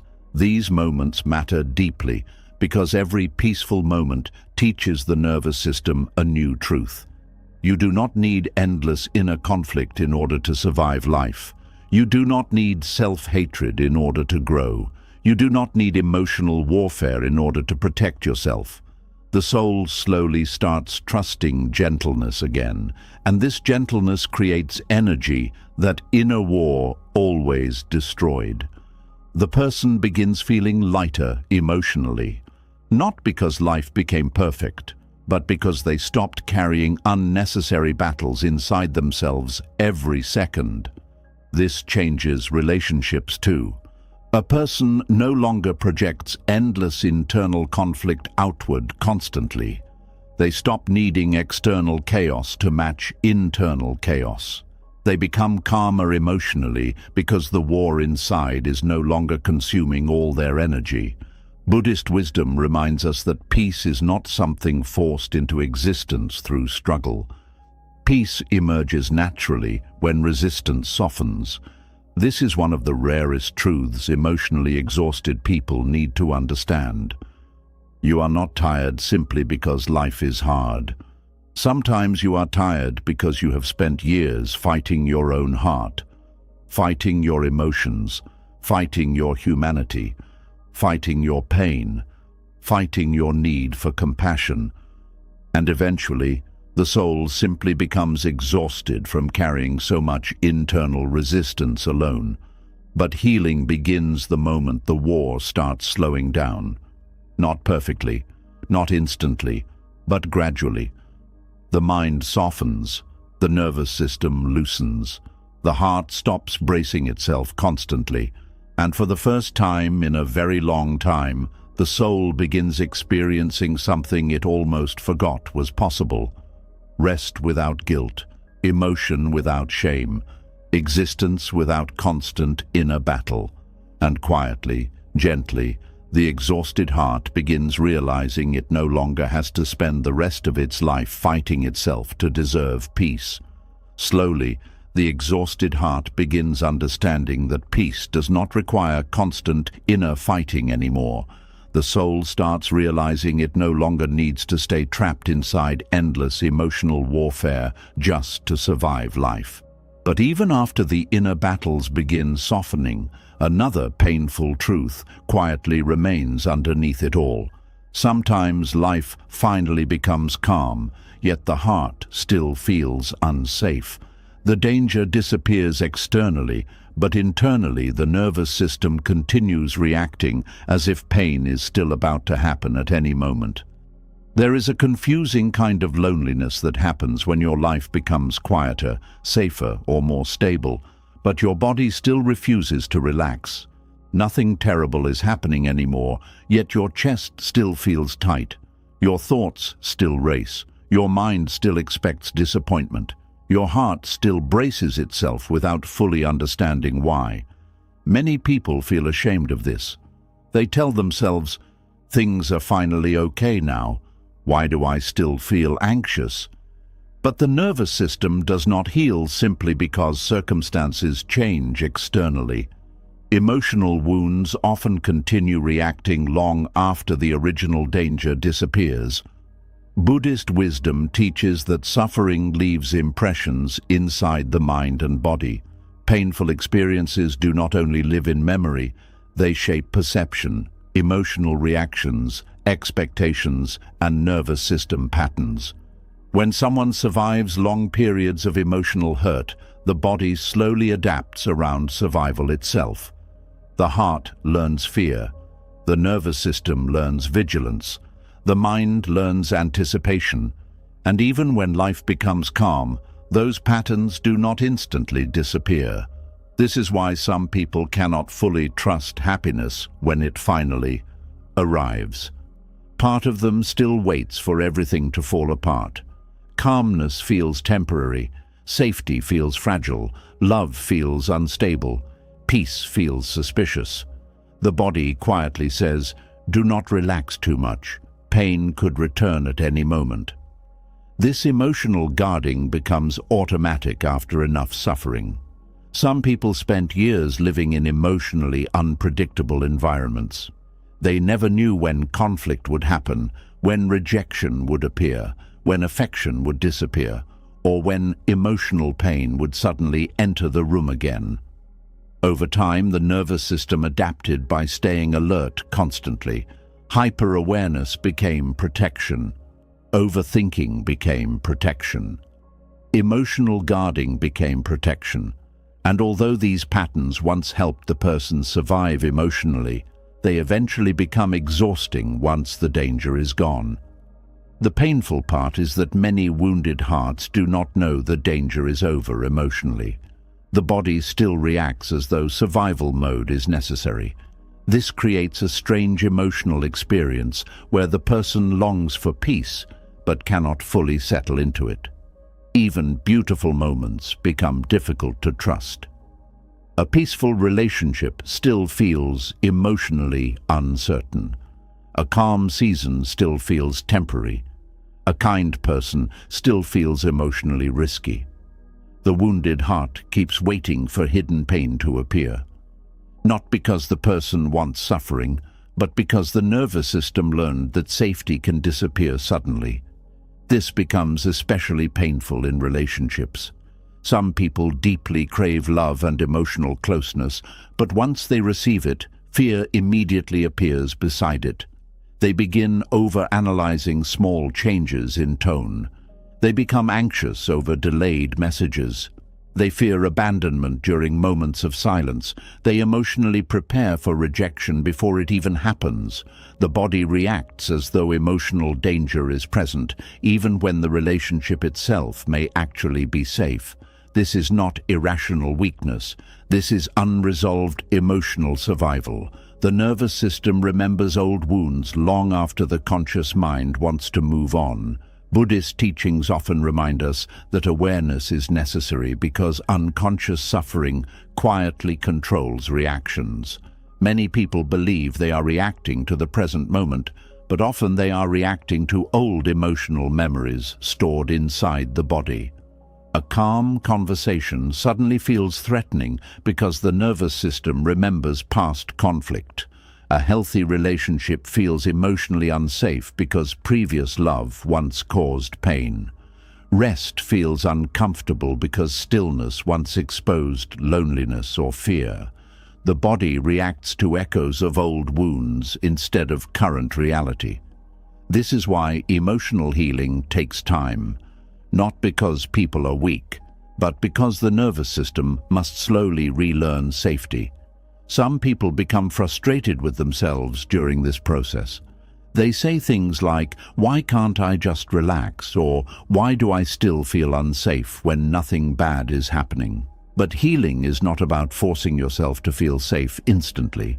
Healing is about patiently teaching the body that the present moment is different from the past.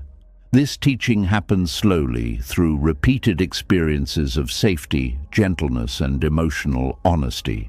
The wounded nervous system does not trust words easily. It trusts repetition, consistency, calmness, presence. Over time, the body slowly learns that not every silence leads to abandonment. Not every disagreement becomes emotional destruction. Not every peaceful moment hides incoming pain. Not every vulnerable moment ends in rejection. But this learning process can feel deeply uncomfortable at first because the nervous system became emotionally shaped by survival. Many wounded people unconsciously believe emotional safety must constantly be earned or protected. They stay hyper-alert because part of them still believes if they stop watching carefully, something painful will happen unexpectedly. This creates enormous emotional fatigue. The body never fully rests. The mind keeps scanning for signs of danger. The heart stays emotionally guarded. And eventually, the person begins feeling tired all the time without understanding how much energy constant emotional vigilance consumes. There are people who have not truly relaxed in years. Even during sleep, their nervous system stays partially alert. Even during happy moments, part of their mind prepares for disappointment.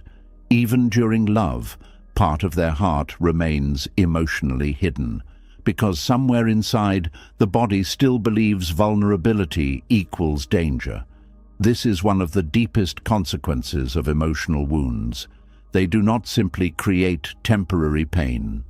They reshape the nervous system's relationship with safety itself. Some people no longer trust calmness because calmness once came before painful events in the past. Maybe peace in childhood was suddenly interrupted by conflict. Maybe affection disappeared unexpectedly. Maybe trust was broken repeatedly. Over time, the nervous system learned a painful lesson. Good things do not last. This belief quietly shapes emotional reality for years afterward. The person may consciously want healing, but unconsciously remain prepared for loss constantly. This is why joy can sometimes feel emotionally uncomfortable for wounded hearts. Happiness creates vulnerability. Loving deeply creates vulnerability. Feeling safe creates vulnerability. And vulnerability feels dangerous to nervous systems shaped by pain. So the heart stays partially guarded, even during beautiful moments. Buddhist wisdom teaches that attachment to fear creates suffering because the mind begins living inside imagined danger instead of present reality. Many wounded people spend enormous emotional energy preparing for pain that is not actually happening right now. The body reacts before reality confirms anything. A small shift in someone's behavior feels catastrophic. A quiet day feels emotionally suspicious. A delayed response feels threatening.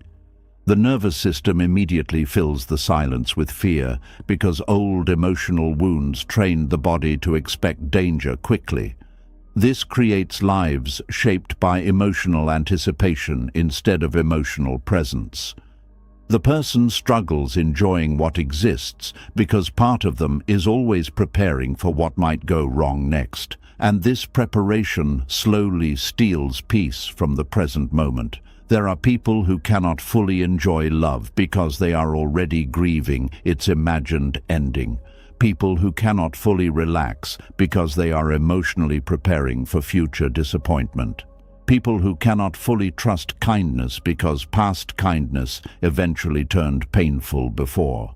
This constant anticipation creates enormous emotional heaviness. But Buddhist teachings gently remind us that the present moment and the past are not the same thing. This sounds simple intellectually, but emotionally it can feel incredibly difficult for wounded hearts to believe. Because trauma collapses time emotionally. Old pain begins feeling current, past danger feels present. The nervous system reacts now to wounds that happened long ago. This is why awareness becomes deeply important during healing. Awareness helps separate the past from the present moment slowly. The body says, danger is coming. Awareness gently asks, is danger actually here right now? The mind says, something bad will happen. Awareness asks, is this fear coming from the present or from old wounds? These questions slowly create emotional space inside the nervous system. Without awareness, fear automatically controls reactions. With awareness, healing begins interrupting old survival patterns gently. This process takes patience because the nervous system was shaped over years, sometimes decades. Emotional safety cannot be forced instantly. The body learns trust slowly. Very slowly sometimes. At first, moments of calmness may still feel uncomfortable. Stillness may still trigger anxiety. Love may still feel emotionally risky. Rest may still feel unfamiliar. That does not mean healing is failing. It means the nervous system is adjusting to emotional territory it has not trusted in a long time.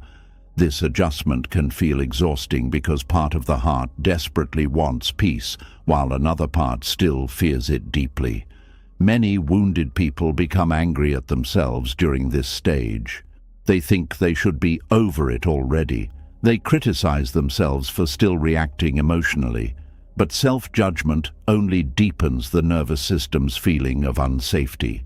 Healing requires compassion because the body was simply trying to survive the best way it knew how. The nervous system adapted intelligently to painful experiences. Hypervigilance once protected you. Emotional guarding once protected you. Overthinking once protected you. The problem is not that these patterns developed. The problem is that they remained active long after danger disappeared, and now the heart must slowly learn something new.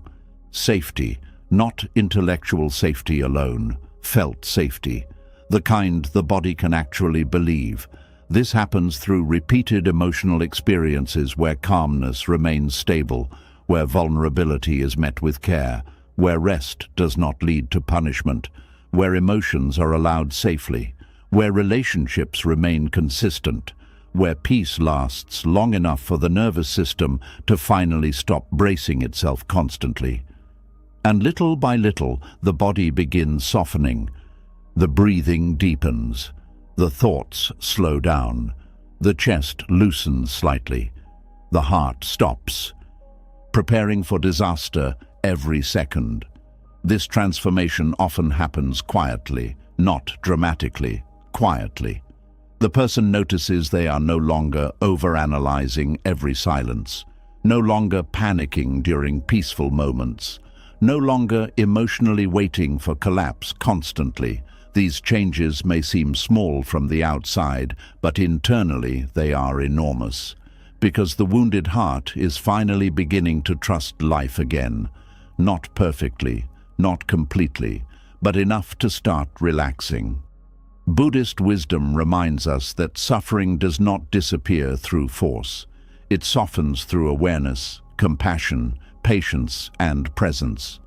The nervous system cannot be bullied into safety. It must be gently taught, again and again, until the body finally realizes something it has not fully believed in years. The danger is no longer here. You survived. You are allowed to breathe now. You are allowed to rest now. You are allowed to experience calmness without immediately preparing for pain. And perhaps one of the most beautiful moments in healing happens when the heart finally experiences peace without fear standing beside it. For the first time in a long time, the body stops expecting disaster. The mind stops scanning constantly. The soul stops bracing itself against life. And quietly, softly, the wounded heart begins understanding that safety is no longer something it must fight endlessly to deserve. Slowly, the wounded heart begins learning that safety is possible again. The nervous system starts realizing that peace does not always disappear, and that calmness no longer needs to feel dangerous. But even after the heart begins softening toward life again, another painful habit often remains hidden deep inside the mind. Many people still measure their entire worth through their mistakes. One failure, one wrong decision, one painful season, or one broken chapter becomes the lens through which they see themselves forever.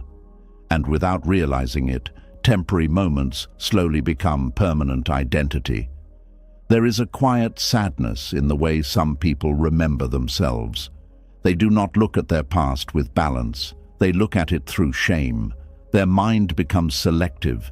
It forgets growth, kindness, resilience, survival, effort, and healing, but remembers every mistake in perfect detail.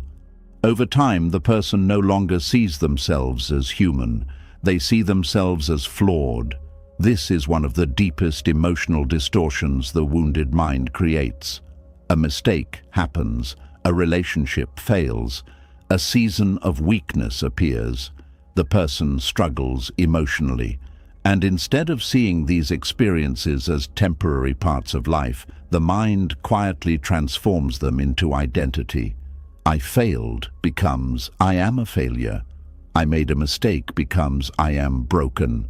I lost myself becomes I am worthless. This transformation happens slowly and often unconsciously. The person may continue functioning outwardly, but internally they begin carrying a deep belief that something is fundamentally wrong with who they are.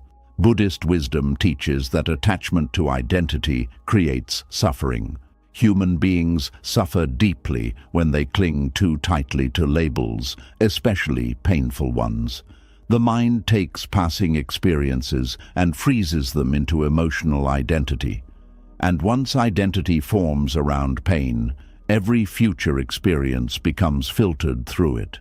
A person who secretly believes they are unworthy begins seeing rejection everywhere. A person who secretly believes they are a failure begins fearing every challenge. A person who secretly believes they are broken begins struggling to receive love fully. The mind keeps searching for proof that the painful identity is true. This creates an invisible prison that many people spend years trapped inside. Some individuals become emotionally unable to separate themselves from what they went through. They stop saying, "That was a painful chapter," and begin saying, "That is who I am." Their entire self-image becomes built around moments that were never meant to define their entire existence. This is one reason emotional wounds can feel so permanent. The pain itself may eventually pass, but the identity created around the pain remains. The person no longer simply remembers failure. They become emotionally identified with failure. And once this happens, the nervous system begins protecting that identity unconsciously. Every new mistake feels catastrophic because it confirms the painful belief the mind already carries inside. This is why some people react so harshly to even small failures. A simple mistake at work, an awkward conversation, emotional rejection, or personal setback suddenly feels emotionally overwhelming. Not because the event itself is unbearable, but because the mind immediately connects it to deeper beliefs about worthlessness. The person is not reacting only to the present moment. They are reacting to years of accumulated shame surrounding identity. Buddhist teachings remind us that human beings are constantly changing. Thoughts change, emotions change, circumstances change. Identity itself is fluid. But wounded minds often cling tightly to outdated emotional versions of themselves. A person changes deeply over time, yet still sees themselves only through the lens of who they once were during pain. This creates enormous suffering because growth becomes invisible to them. They cannot see who they have become because shame keeps replaying who they used to be. There are people who still emotionally define themselves by things that happened years ago: a failed relationship, an embarrassing mistake, a season of addiction, a moment of emotional weakness, a period of insecurity, a painful decision. Even after healing begins, part of the mind refuses to let go of those identities. It keeps saying, "This is the real you." But Buddhist wisdom gently reminds us that no single moment contains the entirety of who a person is. Human beings are far more complex than their worst chapter. The problem is that shame simplifies identity cruelly. It reduces entire human lives into painful labels. The anxious one, the broken one, the failure, the weak one, the difficult one, the damaged one. And once those labels settle deeply enough into the nervous system, the person begins unconsciously living according to them. This becomes deeply dangerous because identity shapes emotional behavior. A person who believes they are unworthy often accepts less than they deserve. A person who believes they are doomed to fail may stop trying fully. A person who believes they are emotionally broken may sabotage healthy relationships because they cannot imagine themselves as lovable. The mind quietly builds an emotional future around old wounds, and this future feels real because the identity underneath feels real. But identities created through pain are often incomplete truths. Many wounded people develop these identities during periods when they were emotionally overwhelmed, unsupported, lonely, traumatized, or trying desperately to survive. Yet, instead of seeing those moments with compassion, they permanently define themselves by them. This creates a life built around emotional self-rejection. The person no longer asks, "What happened to me?" They ask, "What is wrong with me?" That question changes everything because once the mind believes the problem is identity itself, healing begins feeling impossible. You can fix mistakes, you can learn from experiences, you can recover from difficult seasons. But if the mind believes you yourself are fundamentally defective, then every struggle becomes proof instead of temporary pain. This is why self-worth becomes so fragile in wounded people. Their value depends entirely on performance, success, emotional control, approval, or avoiding mistakes. The moment failure appears, their entire identity collapses emotionally. They do not simply feel disappointed, they feel worthless. And this emotional collapse becomes exhausting over time because no human being can exist without imperfection. Everyone fails, everyone struggles, everyone loses themselves sometimes, everyone has moments they regret.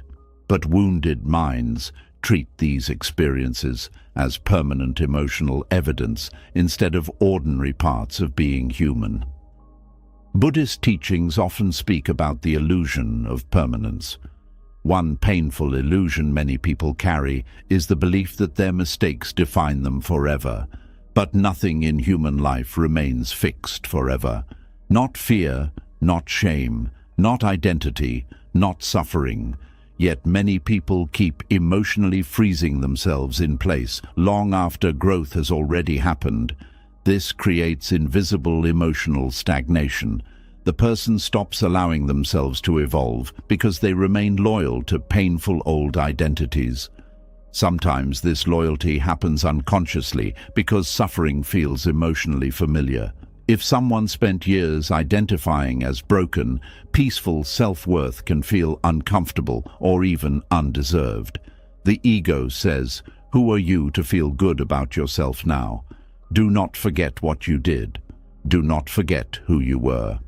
This constant self-reminding becomes another form of emotional punishment, and slowly the person loses the ability to see themselves clearly. They only see flaws, failures, weaknesses, regret. This distorted self-perception affects every area of life.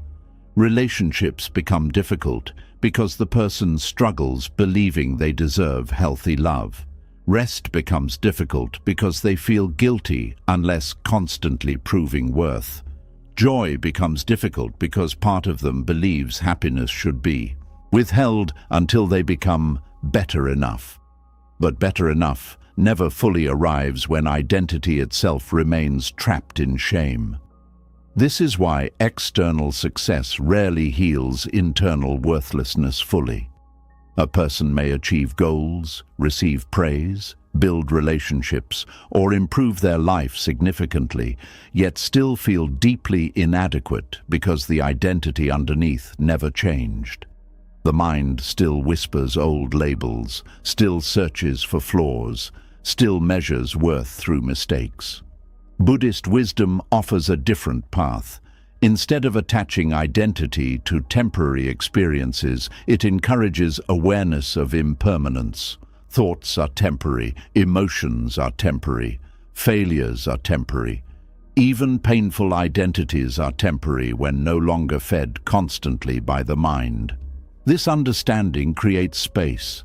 The person slowly begins separating themselves from their mistakes, not denying them, not avoiding responsibility, but refusing to reduce their entire humanity to them.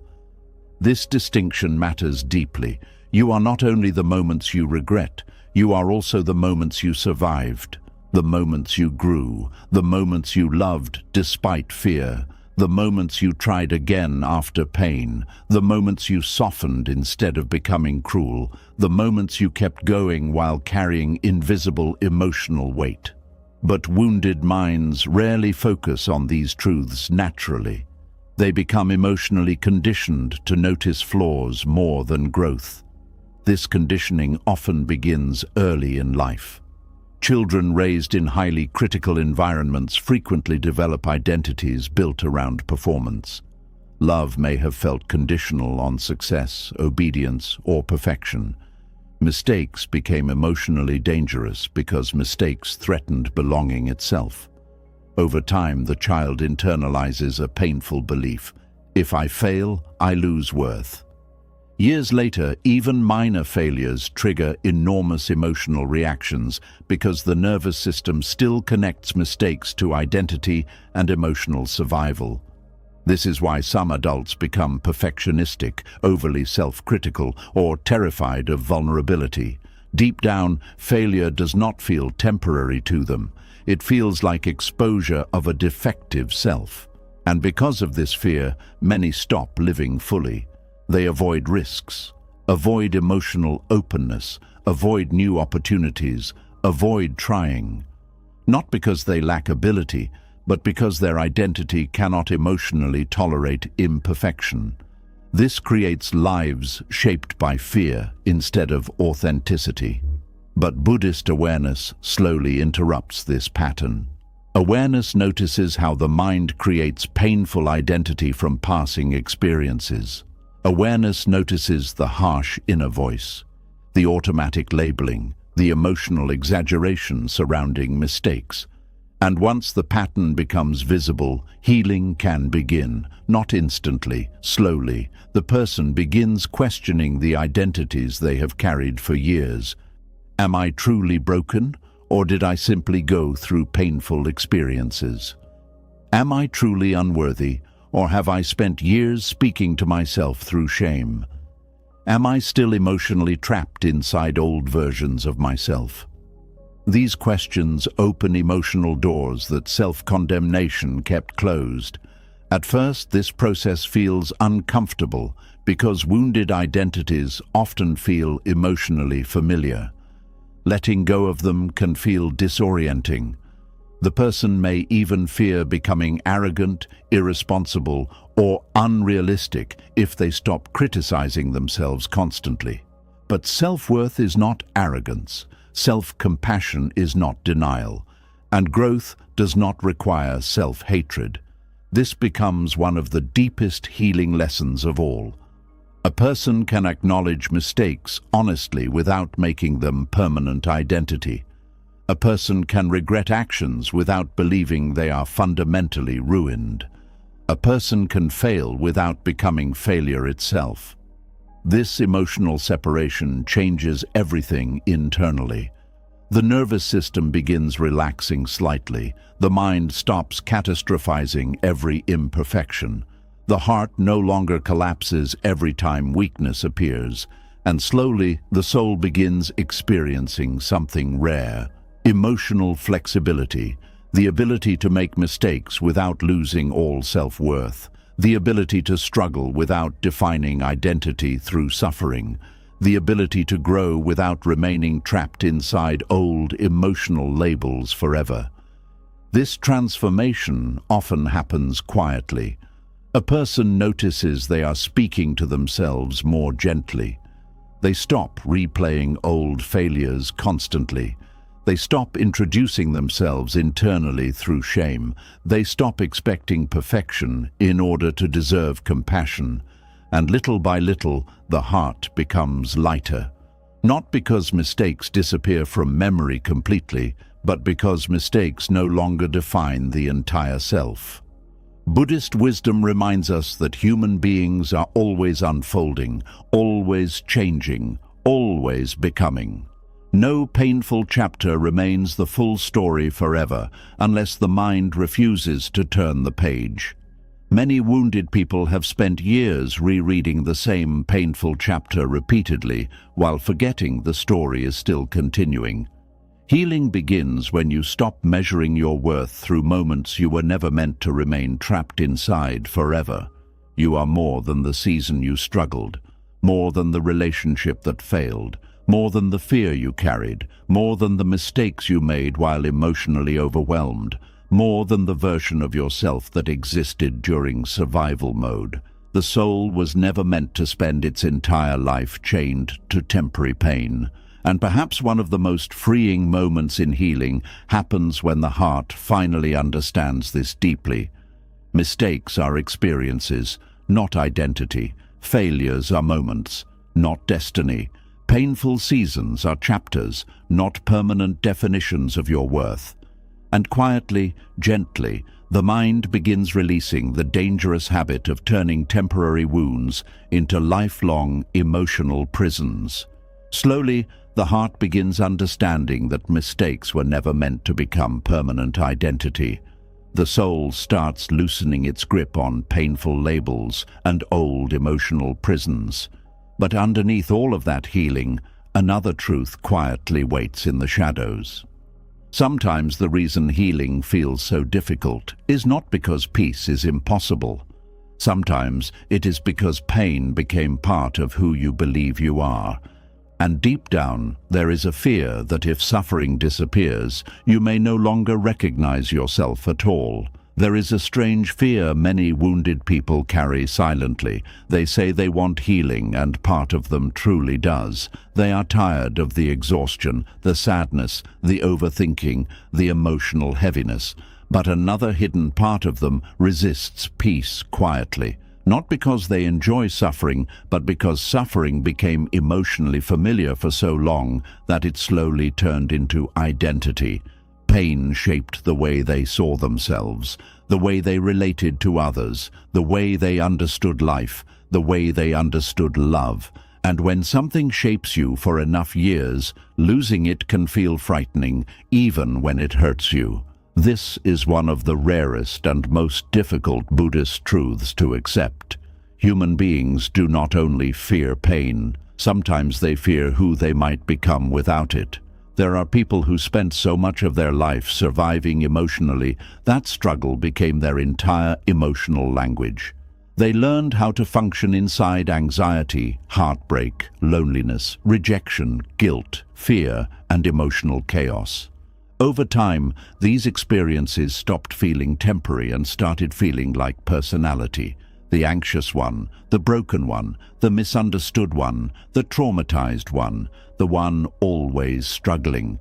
These identities became emotionally familiar. The nervous system built itself around them. And because of this, healing can feel less like gaining peace and more like losing a version of yourself you have known for years. This creates enormous inner conflict. The heart wants freedom, but the ego fears emptiness without the suffering. Many wounded people secretly ask themselves questions they rarely say out loud. If I heal, who will I become? If I stop struggling, what will be left of me? If the pain leaves, will I still recognize myself? These questions create fear because identity built around suffering often becomes emotionally stable in a painful way. The person may hate the suffering consciously, but unconsciously they know exactly how to exist inside it. Pain became predictable. Pain became structured. Pain became emotionally familiar territory, but healing feels unknown. And the unknown frightens the nervous system deeply. Buddhist teachings explain that attachment creates suffering, but attachment is not always attachment to pleasure. Human beings can become deeply attached to emotional pain, emotional stories, and wounded identities because they provide psychological familiarity. Some people no longer know how to relate to themselves outside of suffering. Their entire inner world became organized around survival, overthinking, protecting themselves, preparing for pain, replaying emotional wounds, managing anxiety, carrying sadness. Without those patterns, they suddenly feel emotionally disoriented. This disorientation can feel terrifying, because even though suffering hurts, it also gives identity structure. It explains the world. It explains relationships. It explains behavior. The wounded mind says, "At least I know who I am here." Healing threatens that structure. This is why some people unconsciously sabotage their own healing. The moment peace begins arriving, they reopen old wounds, reconnect with painful memories, create unnecessary emotional conflict, or return to familiar patterns that hurt them.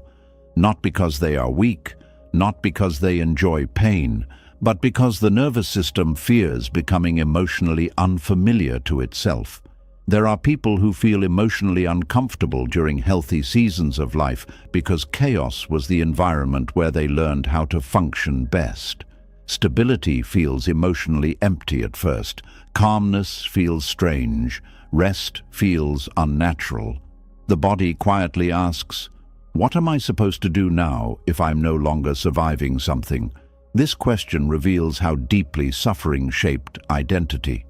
Many wounded people built their sense of purpose around emotional pain. They became helpers because they understood suffering. They became caretakers because they feared abandonment. They became emotionally hyper-aware because they once needed to detect danger constantly.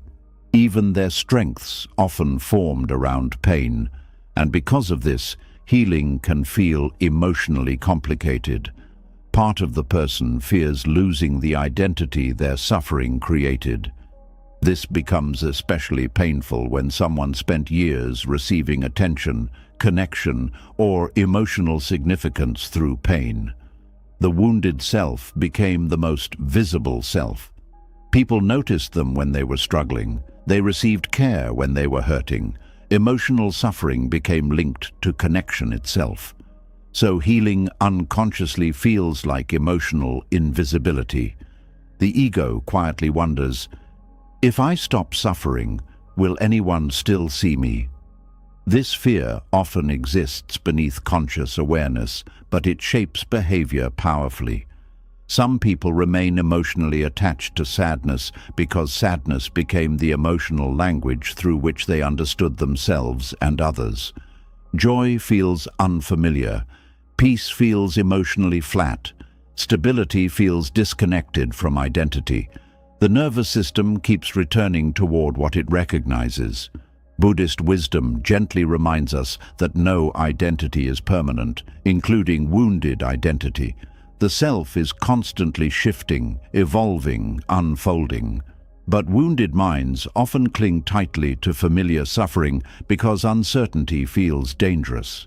This creates one of the deepest hidden resistances to healing, not resistance to peace itself, resistance to becoming someone new.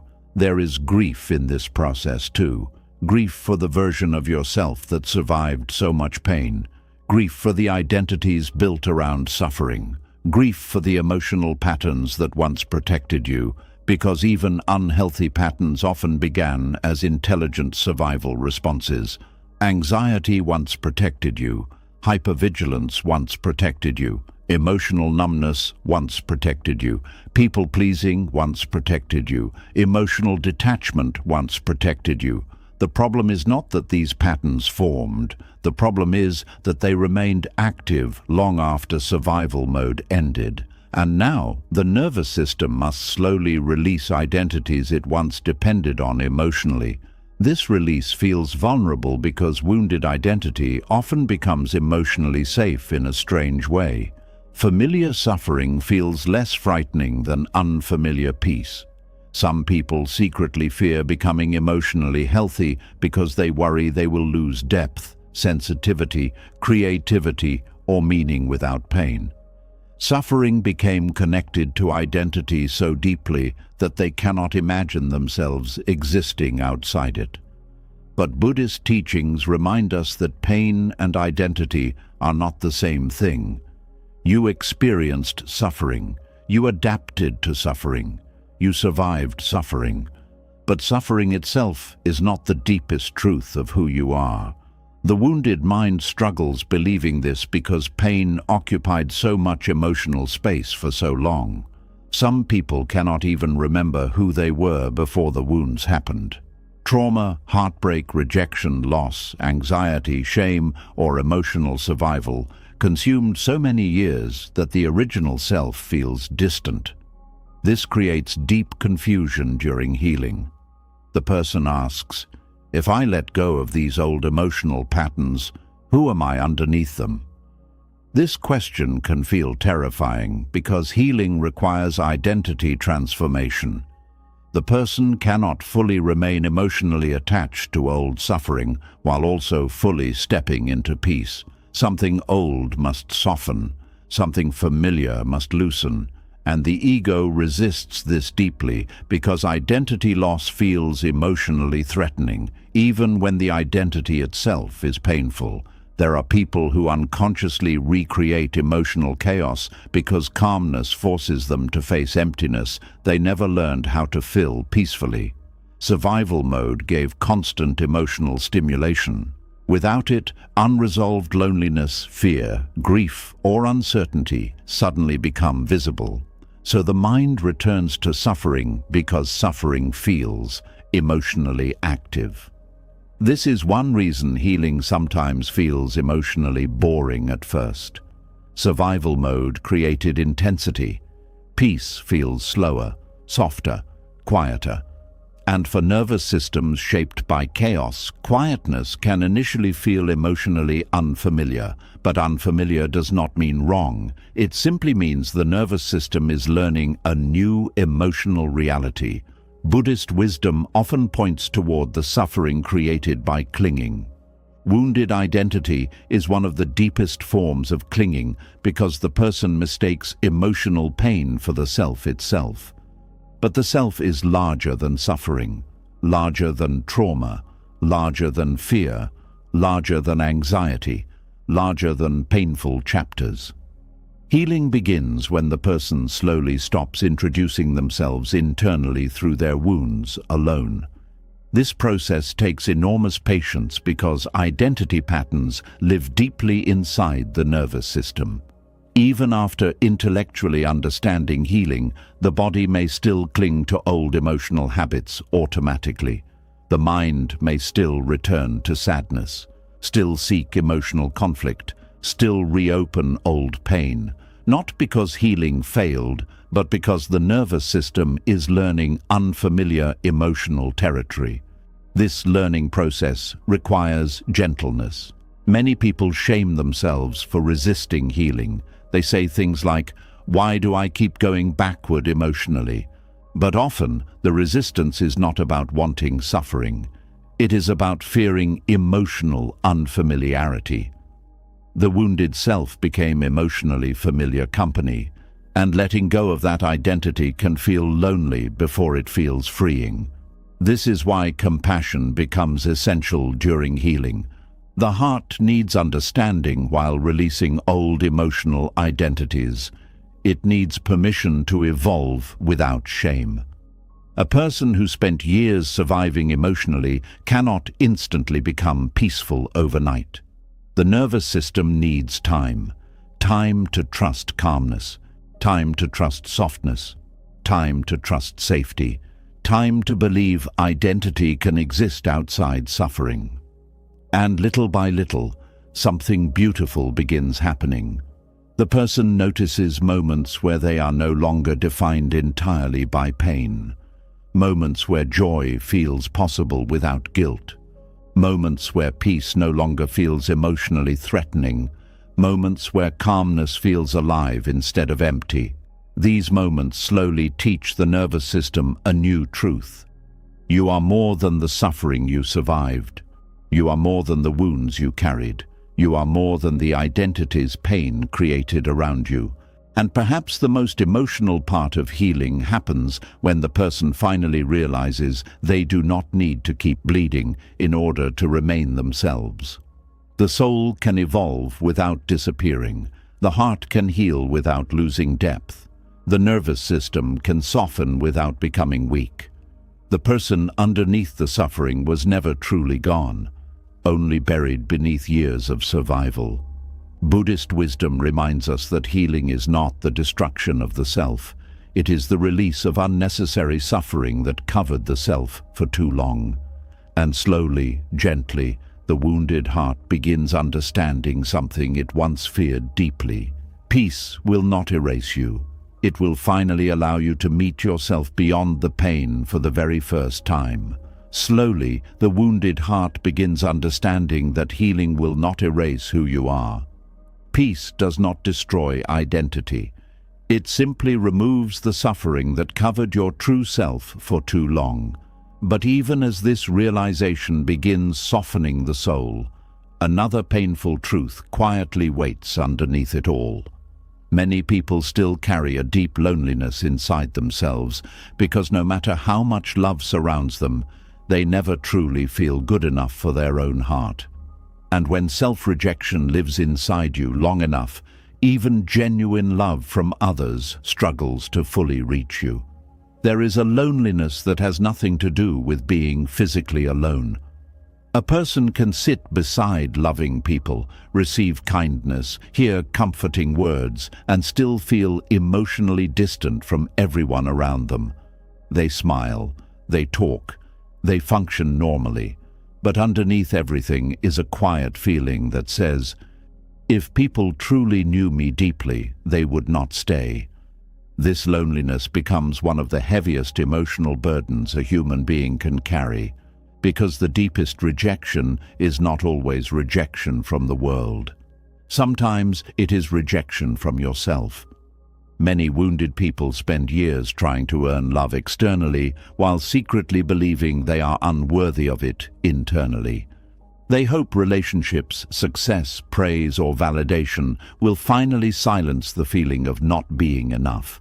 But no matter how much affection they receive, the emptiness keeps returning, not because love is absent, but because self-rejection blocks the heart from fully receiving it. Buddhist wisdom teaches that suffering often grows from separation, and one of the deepest separations possible is separation from your own heart. When someone spends years criticizing themselves, rejecting themselves, hiding themselves, or feeling emotionally inadequate, they slowly become disconnected from inner belonging. The soul begins feeling homeless inside itself. This creates enormous loneliness, because no amount of external connection can fully heal the pain of internal self-rejection. There are people who genuinely care about you, people who admire you, people who see beauty in you. But when the mind carries deep feelings of inadequacy, those truths struggle to enter fully. Compliments feel temporary, love feels suspicious, affection feels fragile, kindness feels undeserved. The wounded heart keeps searching for evidence that rejection is coming eventually. This happens because self-worth shapes emotional perception deeply. A person who secretly believes they are not enough often interprets life through that belief automatically. A delayed message suddenly feels personal. A quiet moment feels like emotional distance. A disagreement feels like proof they are difficult to love. The mind constantly filters reality through self-rejection. This becomes exhausting because the person is not only trying to maintain relationships, they are also fighting an invisible inner voice that keeps telling them they are fundamentally lacking somehow. This voice often begins early in life.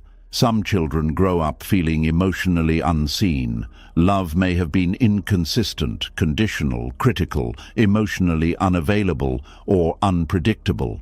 The child quietly learns painful lessons about worth. I need to achieve more to deserve love. I must not be too emotional. I must not disappoint people. I must become easier, quieter, stronger, better. Over time, these beliefs become internalized deeply. Years later, the adult still carries the same emotional pressure, always trying to become enough. Enough for love, enough for approval, enough for peace, enough for themselves. But the painful truth is this: a person trapped in self-rejection can never fully arrive emotionally because the standards keep moving endlessly. No success feels sufficient. No relationship feels secure enough. No amount of external validation fully satisfies the wound underneath. Because the wound was never truly about achievement. It was about belonging, belonging inside your own heart.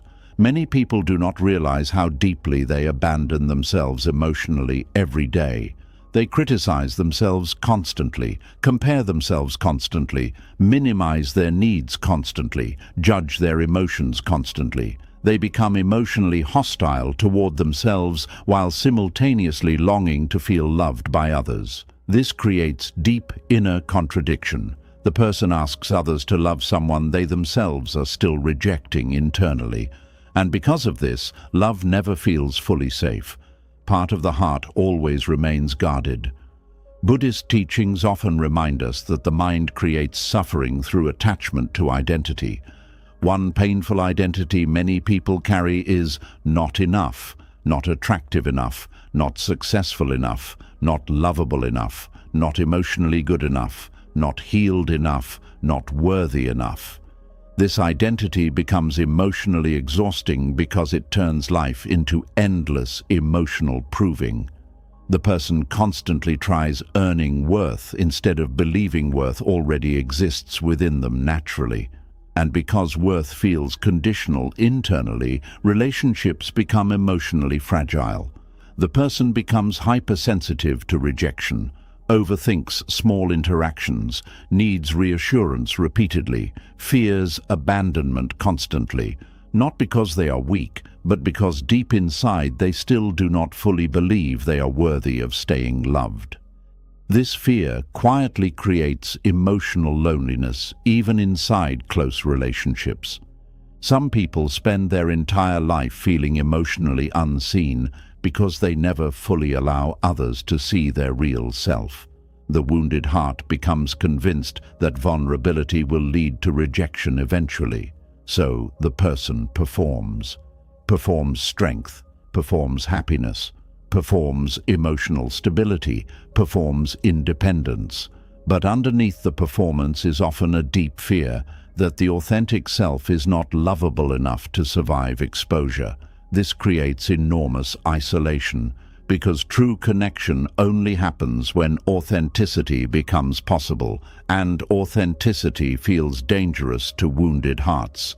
Many emotionally lonely people secretly feel like they are too much and not enough at the same time, too emotional, too sensitive, too broken, too difficult, yet somehow still not worthy enough. This contradiction becomes emotionally painful because the person keeps shrinking themselves while still feeling inadequate afterward. No matter how much they change themselves, the emptiness remains. Because self-rejection cannot be solved through self-erasure.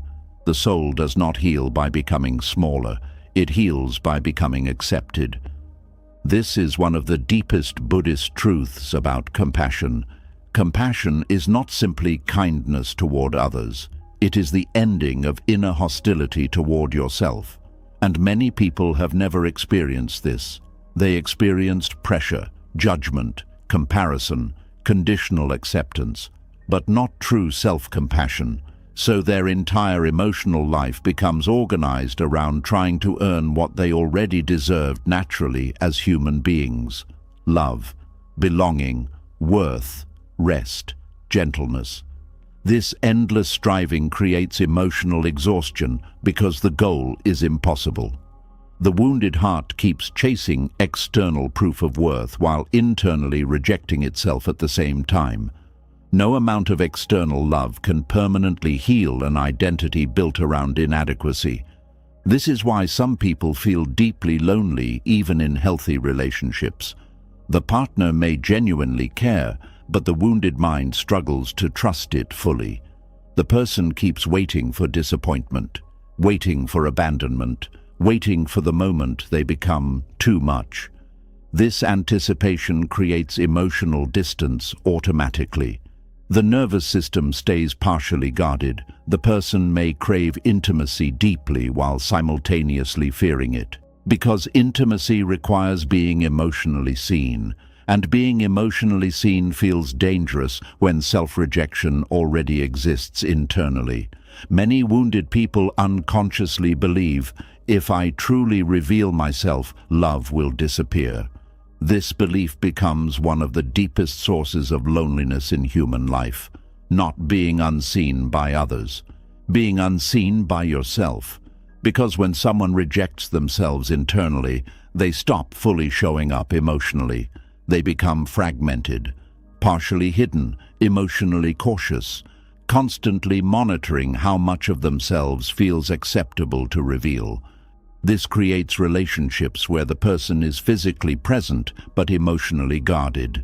The body sits beside others, but the heart stays hidden behind fear. Buddhist wisdom gently teaches that peace begins when separation softens. Self-rejection creates inner separation. One part of the mind attacks while another part suffers. One part performs while another part longs to be accepted honestly. This internal division becomes spiritually exhausting. The soul becomes tired of trying to become worthy of itself. And eventually, deep sadness begins appearing underneath the performance. A sadness that says, "Why can't I simply feel enough as I am?" This sadness often becomes invisible because many people continue functioning normally externally. They work, they socialize, they smile, they help others. But internally they carry profound emotional loneliness because they feel disconnected from their own worth constantly. This loneliness becomes especially painful during quiet moments, late at night, during silence, during reflection. The external distractions disappear and the inner voice returns. You are not enough. You are difficult to love. You must improve more. You must become better first. This voice creates endless emotional pressure because the heart never gets permission to simply exist without proving itself constantly. But Buddhist teachings remind us that suffering increases whenever the mind refuses to accept present reality compassionately.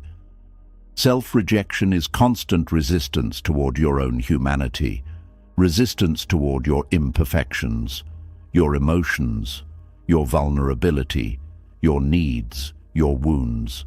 And the more resistance exists internally, the more isolated the soul becomes.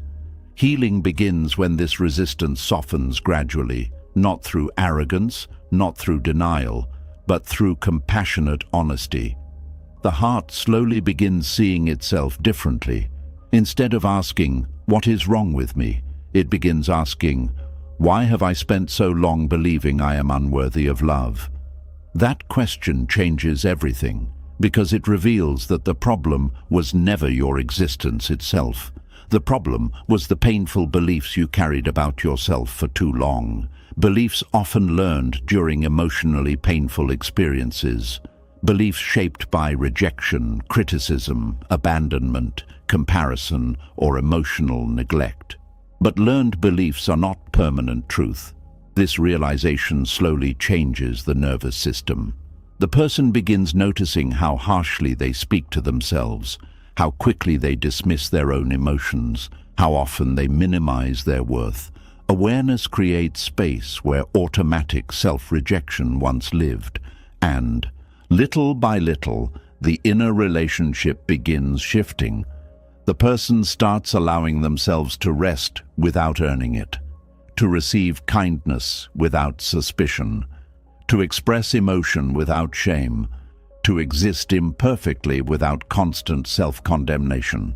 This process feels unfamiliar at first because wounded hearts often distrust gentleness. They fear self-acceptance will make them lazy, weak, or selfish. But self-acceptance does not destroy growth. It destroys unnecessary suffering. There is a huge difference. A person who accepts themselves compassionately can still grow, improve, apologize, heal, and evolve. But they no longer treat themselves like an enemy during the process. This changes emotional loneliness deeply, because once the heart stops rejecting itself constantly, relationships begin feeling safer too. The person no longer depends entirely on external validation to feel worthy. Love becomes something received instead of constantly feared. Connection becomes more authentic because hiding no longer feels as necessary. The nervous system slowly stops expecting rejection in every vulnerable moment. And perhaps the most beautiful part of healing happens when the heart finally begins becoming a safe place for itself. Not perfect, not fearless, but safe.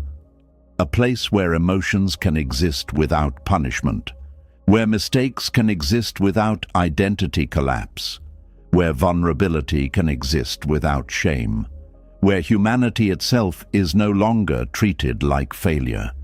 This transformation softens loneliness in ways external validation never could, because the deepest connection human beings need is not only connection with others, it is connection with themselves. And slowly, gently, the wounded heart begins realizing something it spent years searching for everywhere else. You were never meant to spend your entire life trying to earn your own love. You were always worthy of belonging inside your own heart from the very beginning. Slowly, the wounded heart begins understanding that it was never truly unworthy of love. The soul starts realizing that the deepest loneliness was not always caused by other people leaving, but by years of silently rejecting itself from within. But even after this realization begins softening the heart, another painful pattern quietly remains alive inside the mind. Many people still spend years emotionally trapped inside conversations that already ended long ago. The people are gone, the moments passed, life moved forward. Yet, internally, the mind continues replaying unfinished emotional scenes over and over again, searching for something it never fully received. There are conversations that end externally but never truly end emotionally. A person leaves the room, the relationship ends, the friendship fades, the argument stops, or the goodbye happens, but inside the mind the conversation keeps continuing for years. The person keeps replaying what they should have said, what they wish they heard, what they needed explained, or how they wanted things to end differently. And no matter how much time passes, the emotional replay keeps returning. Sometimes it happens during silence. Sometimes before sleep, sometimes during random moments in the middle of ordinary days. Suddenly the mind reopens an old memory and begins rehearsing again. Different responses, different outcomes, different endings. The heart quietly revisits emotional moments that life itself already closed long ago. This is one of the deepest forms of emotional attachment many people carry without realizing it. Buddhist wisdom teaches that attachment creates suffering because the mind resists accepting reality fully, and one painful form of attachment is attachment to unfinished emotional business. The ego keeps returning to old conversations because part of the heart still believes resolution is possible somewhere inside the replay. The mind says, maybe if I think about it one more time, I will finally feel peace. But peace rarely comes through endless emotional rehearsing. Often the replaying itself becomes the prison. Many wounded people spend years emotionally trapped in moments where they felt unseen, rejected, misunderstood, abandoned, betrayed, embarrassed, or powerless. The body remembers the emotional intensity of those moments deeply. And because the emotions were never fully processed or resolved internally, the nervous system keeps returning there automatically, not because the person enjoys suffering, but because the heart is still searching for completion. Some conversations continue replaying because the person never received closure, some because they never got to express their truth honestly, some because they still crave validation from the people who hurt them, some because they are still trying to understand why the pain happened at all. The mind keeps circling the memory because emotionally something still feels unfinished. This creates enormous exhaustion. The person may physically move forward in life while emotionally remaining trapped inside old emotional scenes repeatedly. Years pass, but part of the heart still lives inside those moments. Buddhist teachings often remind us that the mind clings to emotional stories because identity becomes attached to them. Some people no longer simply remember painful conversations. They define themselves through them. The rejection becomes identity. The misunderstanding becomes identity. The abandonment becomes identity. The humiliation becomes identity. And because identity became emotionally fused with the memory, letting go begins feeling almost impossible. The mind fears that releasing the replay means invalidating the pain. So the rehearsing continues. There are people who still mentally defend themselves against people they have not spoken to in 10 years. Entire arguments continue inside the mind long after the relationship itself disappeared physically. The body still reacts emotionally as though the conversation is happening now. The chest tightens, the heart races, the nervous system becomes activated. The old emotions return instantly. This happens because the body does not fully distinguish between remembered emotional pain and present emotional pain. When the mind vividly replays unresolved moments, the nervous system reacts as though the danger is current again. This is why emotional attachment to old conversations becomes so draining. The person is not only remembering pain, they are reliving it physiologically over and over again. Many wounded people secretly believe that if they can fully understand what happened, they will finally feel free. So the mind keeps analyzing every detail endlessly. What did they really mean? Why did they treat me that way? What should I have said? Why wasn't I enough? But often, the deeper suffering is not lack of understanding. It is lack of acceptance. The heart struggles accepting that some emotional endings never arrive the way we hoped they would. Some conversations end without apology, without clarity, without justice, without understanding, without emotional completion, and the ego hates unfinished emotional stories deeply. The mind keeps returning because uncertainty feels emotionally unbearable. Buddhist wisdom teaches that much suffering comes from resisting impermanence and uncertainty. Human beings desperately want emotional neatness. We want clean endings, clear explanations, mutual understanding, emotional resolution. But life rarely unfolds so perfectly. Sometimes people leave without explaining themselves. Sometimes relationships collapse without closure. Sometimes apologies never come. Sometimes misunderstandings remain unresolved forever. And the wounded mind keeps replaying those moments because it still hopes emotional certainty can somehow be recovered. This creates endless inner tension, because the mind tries solving emotional pain intellectually when the real healing requires something much harder: letting go without full resolution. Many people struggle deeply with this because unfinished emotional stories create psychological discomfort. The nervous system keeps seeking emotional completion the way the body seeks completion after interrupted physical actions. So the mind reopens old conversations repeatedly, trying to emotionally finish what was left unresolved. But often, the replaying only deepens suffering. The heart becomes trapped between the past and the present, unable to fully release, unable to fully move forward. This attachment becomes especially strong when the painful conversation shaped identity itself. A single rejection can echo through the nervous system for years if the mind uses it as proof of worthlessness. A single betrayal can permanently alter trust if the mind keeps replaying it as evidence that safety no longer exists. A single moment of humiliation can shape self-image for decades if the nervous system remains emotionally trapped there. This is why emotional wounds often feel so persistent. The mind keeps feeding them through repetition. Buddhist teachings remind us that thoughts are not neutral. Repeated thoughts strengthen emotional patterns. Every time the mind rehearses painful conversations, the nervous system reinforces those emotional pathways again. The suffering becomes reactivated repeatedly, and eventually, the person no longer knows how to stop replaying the past. Some people become emotionally addicted to rehearsing because it creates the illusion of control.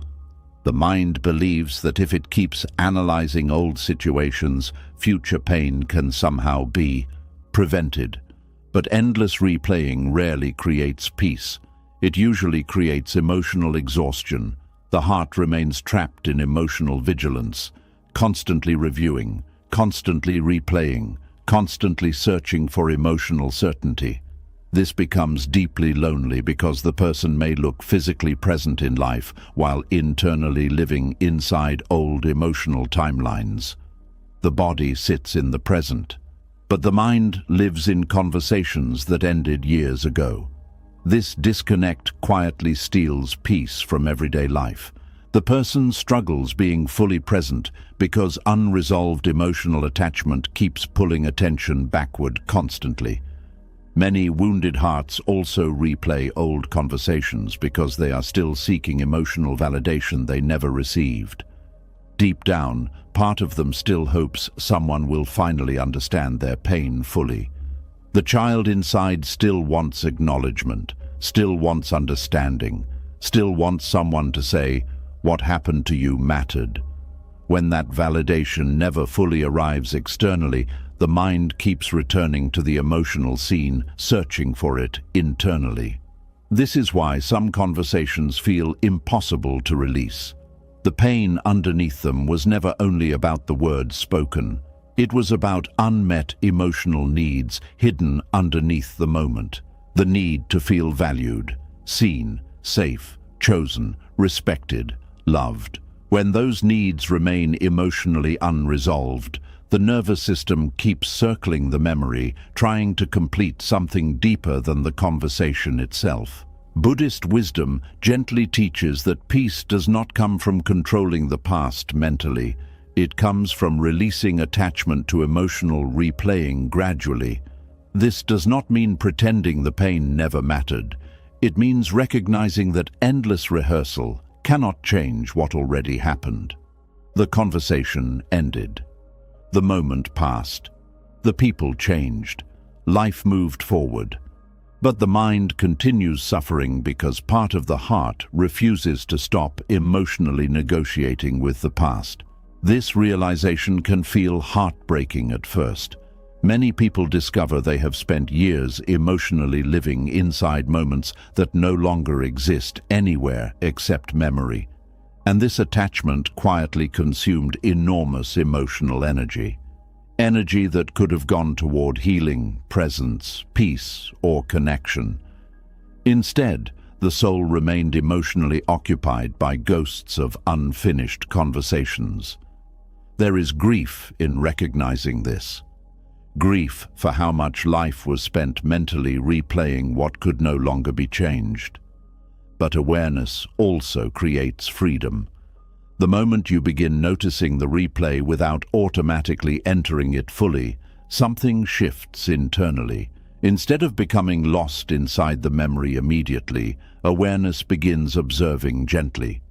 There is my mind replaying that conversation again. This small shift matters deeply, because awareness creates distance between you and the emotional loop. Without awareness, the replay feels automatic and consuming. With awareness, the person slowly stops merging completely with the memory every time it appears. Buddhist meditation often teaches observing thoughts without attachment. This becomes powerful during emotional healing because it interrupts unconscious identification with old pain. The memory appears, the emotions rise, but instead of automatically rehearsing everything again for hours, the person slowly learns to witness the experience compassionately without feeding it endlessly. This takes practice. The wounded mind naturally wants certainty, resolution, completion. But healing often requires accepting that some emotional stories will never feel perfectly finished. And strangely, this acceptance begins creating more peace than endless rehearsing ever could.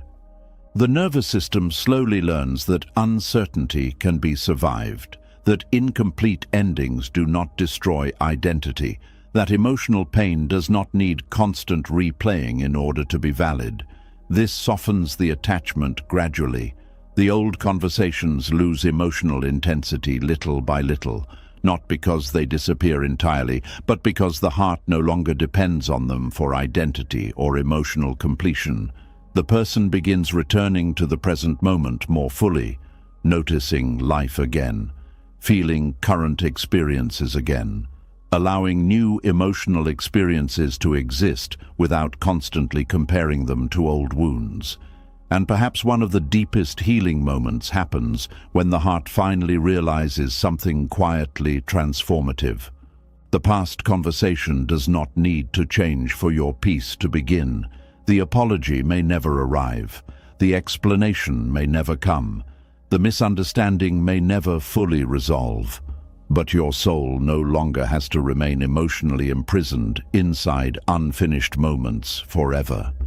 Buddhist wisdom reminds us that freedom often begins not when the past changes, but when attachment to replaying it softens gently. And slowly, almost invisibly, the exhausted heart begins stepping out of old conversations and returning home to the present moment again. Slowly, the exhausted heart begins stepping out of old conversations that never truly ended emotionally. The soul starts realizing that peace does not come from endlessly replaying the past, but from gently loosening its attachment to what can no longer be changed. But even after the mind begins releasing those old emotional loops, another painful truth quietly waits underneath it all. Many people spend their entire lives trying to become more acceptable to others, shaping themselves into versions that feel easier to love, easier to approve of, easier to keep around. And somewhere along the way, they slowly lose connection with who they truly are inside. There is a sadness that comes from constantly changing yourself just to feel worthy of staying loved. A person may not notice it at first. It begins quietly. They hide certain emotions, silence certain opinions, soften certain parts of themselves, become less expressive, less needy, less emotional, less honest, not because they are fake people, but because somewhere deep inside they learned that authenticity felt dangerous. Over time, survival turns into performance. The person no longer asks, "Who am I really?" They ask, "Who do I need to become so people will not leave?" This question quietly shapes entire lives. Buddhist wisdom teaches that suffering grows whenever we become disconnected from our true nature. And one of the deepest disconnections possible happens when a person abandons their authentic self in order to gain acceptance from the world around them. At first, this adaptation may seem harmless. A child learns to stay quiet because expressing emotions creates conflict. Someone becomes agreeable because disagreement once led to rejection.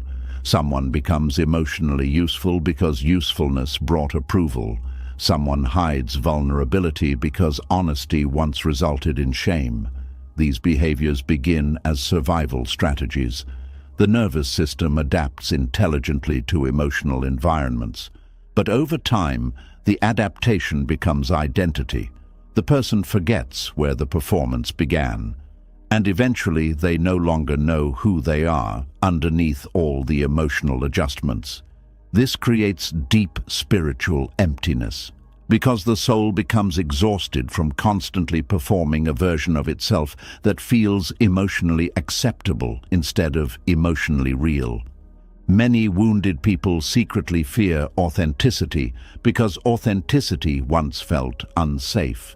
Maybe they were criticized for being too emotional, too sensitive, too loud, too quiet, too intense, too different, too vulnerable, too honest.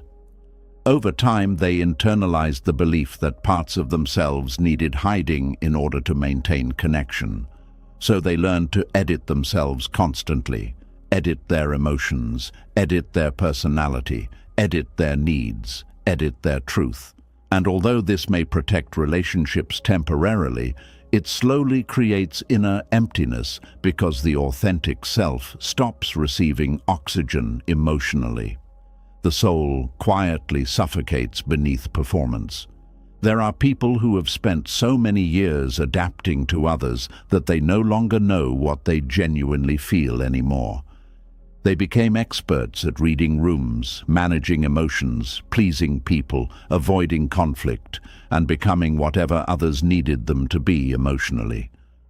But adaptation without authenticity slowly creates emotional numbness, because the person no longer feels deeply connected to their own inner truth. Buddhist teachings often speak about attachment to identity as a source of suffering. One painful identity many people carry is the acceptable self, the version designed to avoid rejection, the version shaped around approval, the calm one, the easy one, the helpful one, the emotionally strong one, the agreeable one, the selfless one. These identities may receive praise externally, but internally they often hide enormous loneliness. Because the person secretly wonders, would anyone still love me if I stopped performing this version of myself? This fear becomes emotionally exhausting. The person begins living life in constant emotional calculation. What should I say? How should I act? What version of me will make this person comfortable? How much of myself is safe to reveal? Over time, relationships stop feeling emotionally nourishing because the connection is happening with the performed self, not the authentic self underneath. This creates a painful contradiction. The person desperately wants deep connection while simultaneously hiding the very self that needs to be truly seen. And because of this, loneliness remains even around loving people. There are people who receive love constantly, yet still feel unseen because nobody is actually connecting with their full emotional truth. The performance became too strong. This is one reason spiritual emptiness feels so difficult to explain. Externally, life may appear functional, relationships may exist, success may exist, social connection may exist, but internally, the soul feels emotionally disconnected from itself. The person quietly wonders, why do I still feel empty even when people care about me? Because the heart knows when it is surviving through performance instead of living through authenticity.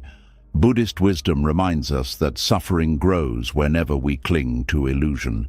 And one painful illusion many people carry is the belief that love must be earned through self-abandonment. This belief creates endless emotional exhaustion. The person keeps adapting more, giving more, hiding more, shrinking more, trying harder to become emotionally acceptable. But no amount of performance fully heals the fear underneath, because the fear itself says, the real me is not enough. This fear often begins early in life. Children quickly learn what parts of themselves receive acceptance and what parts create discomfort. If emotional honesty was punished, the child learns suppression. If authenticity caused rejection, the child learns performance. Over time, these survival patterns become automatic. The person smiles while hurting, agrees while uncomfortable, says yes while exhausted, pretends to be fine while emotionally collapsing inside, and eventually they become so disconnected from their authentic emotions that they stop recognizing self-abandonment as suffering. It simply becomes normal, but the soul always notices. This is why many people feel emotionally drained after social interactions, even when nothing bad happened. The exhaustion comes from constant self-monitoring and emotional editing. The nervous system remains hyper-aware, always adjusting, always adapting, always protecting itself from possible rejection. This level of emotional vigilance quietly consumes enormous energy.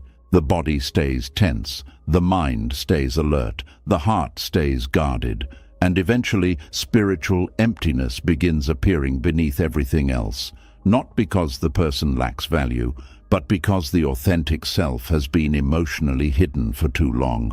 There are people who no longer know what they genuinely enjoy because so much of their life became centered around pleasing others. Their preferences became shaped by approval. Their choices became shaped by acceptance. Their identity became shaped by emotional survival. This creates deep confusion during healing. The person begins asking questions they have not asked themselves in years. What do I actually feel? What do I genuinely want?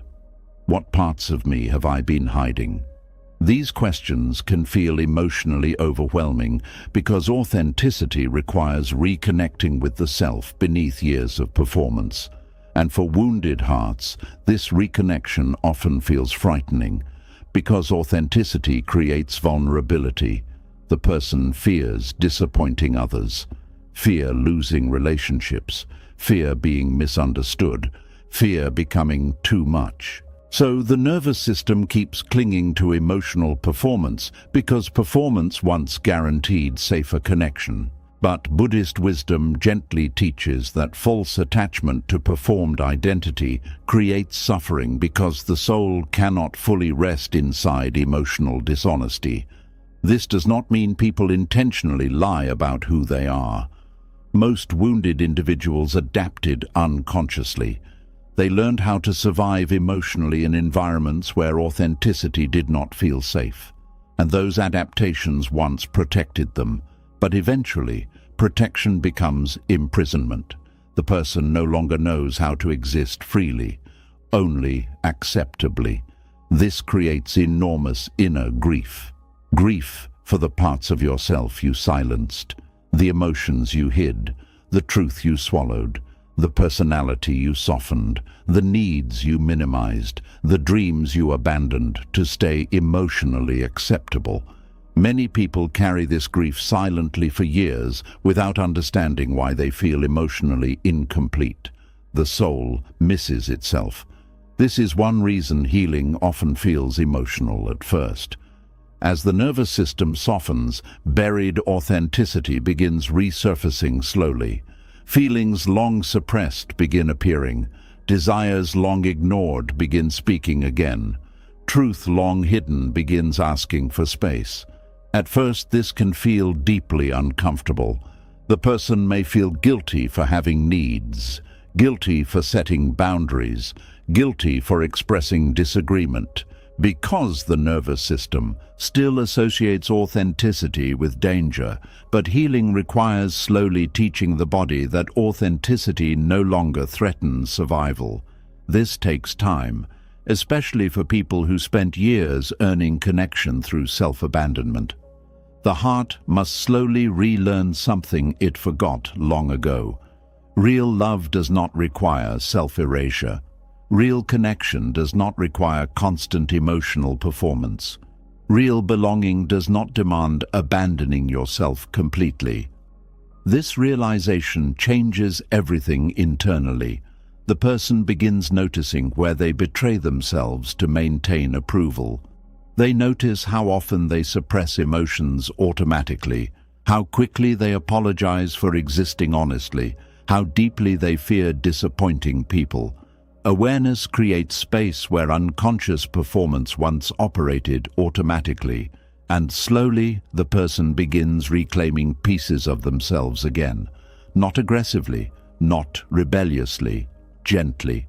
They begin expressing small truths, allowing emotions honestly, saying no without endless guilt, letting themselves exist without constant emotional editing. These moments matter deeply because every authentic moment teaches the nervous system a new truth. You can survive being real. You can survive disappointing people sometimes. You can survive authenticity.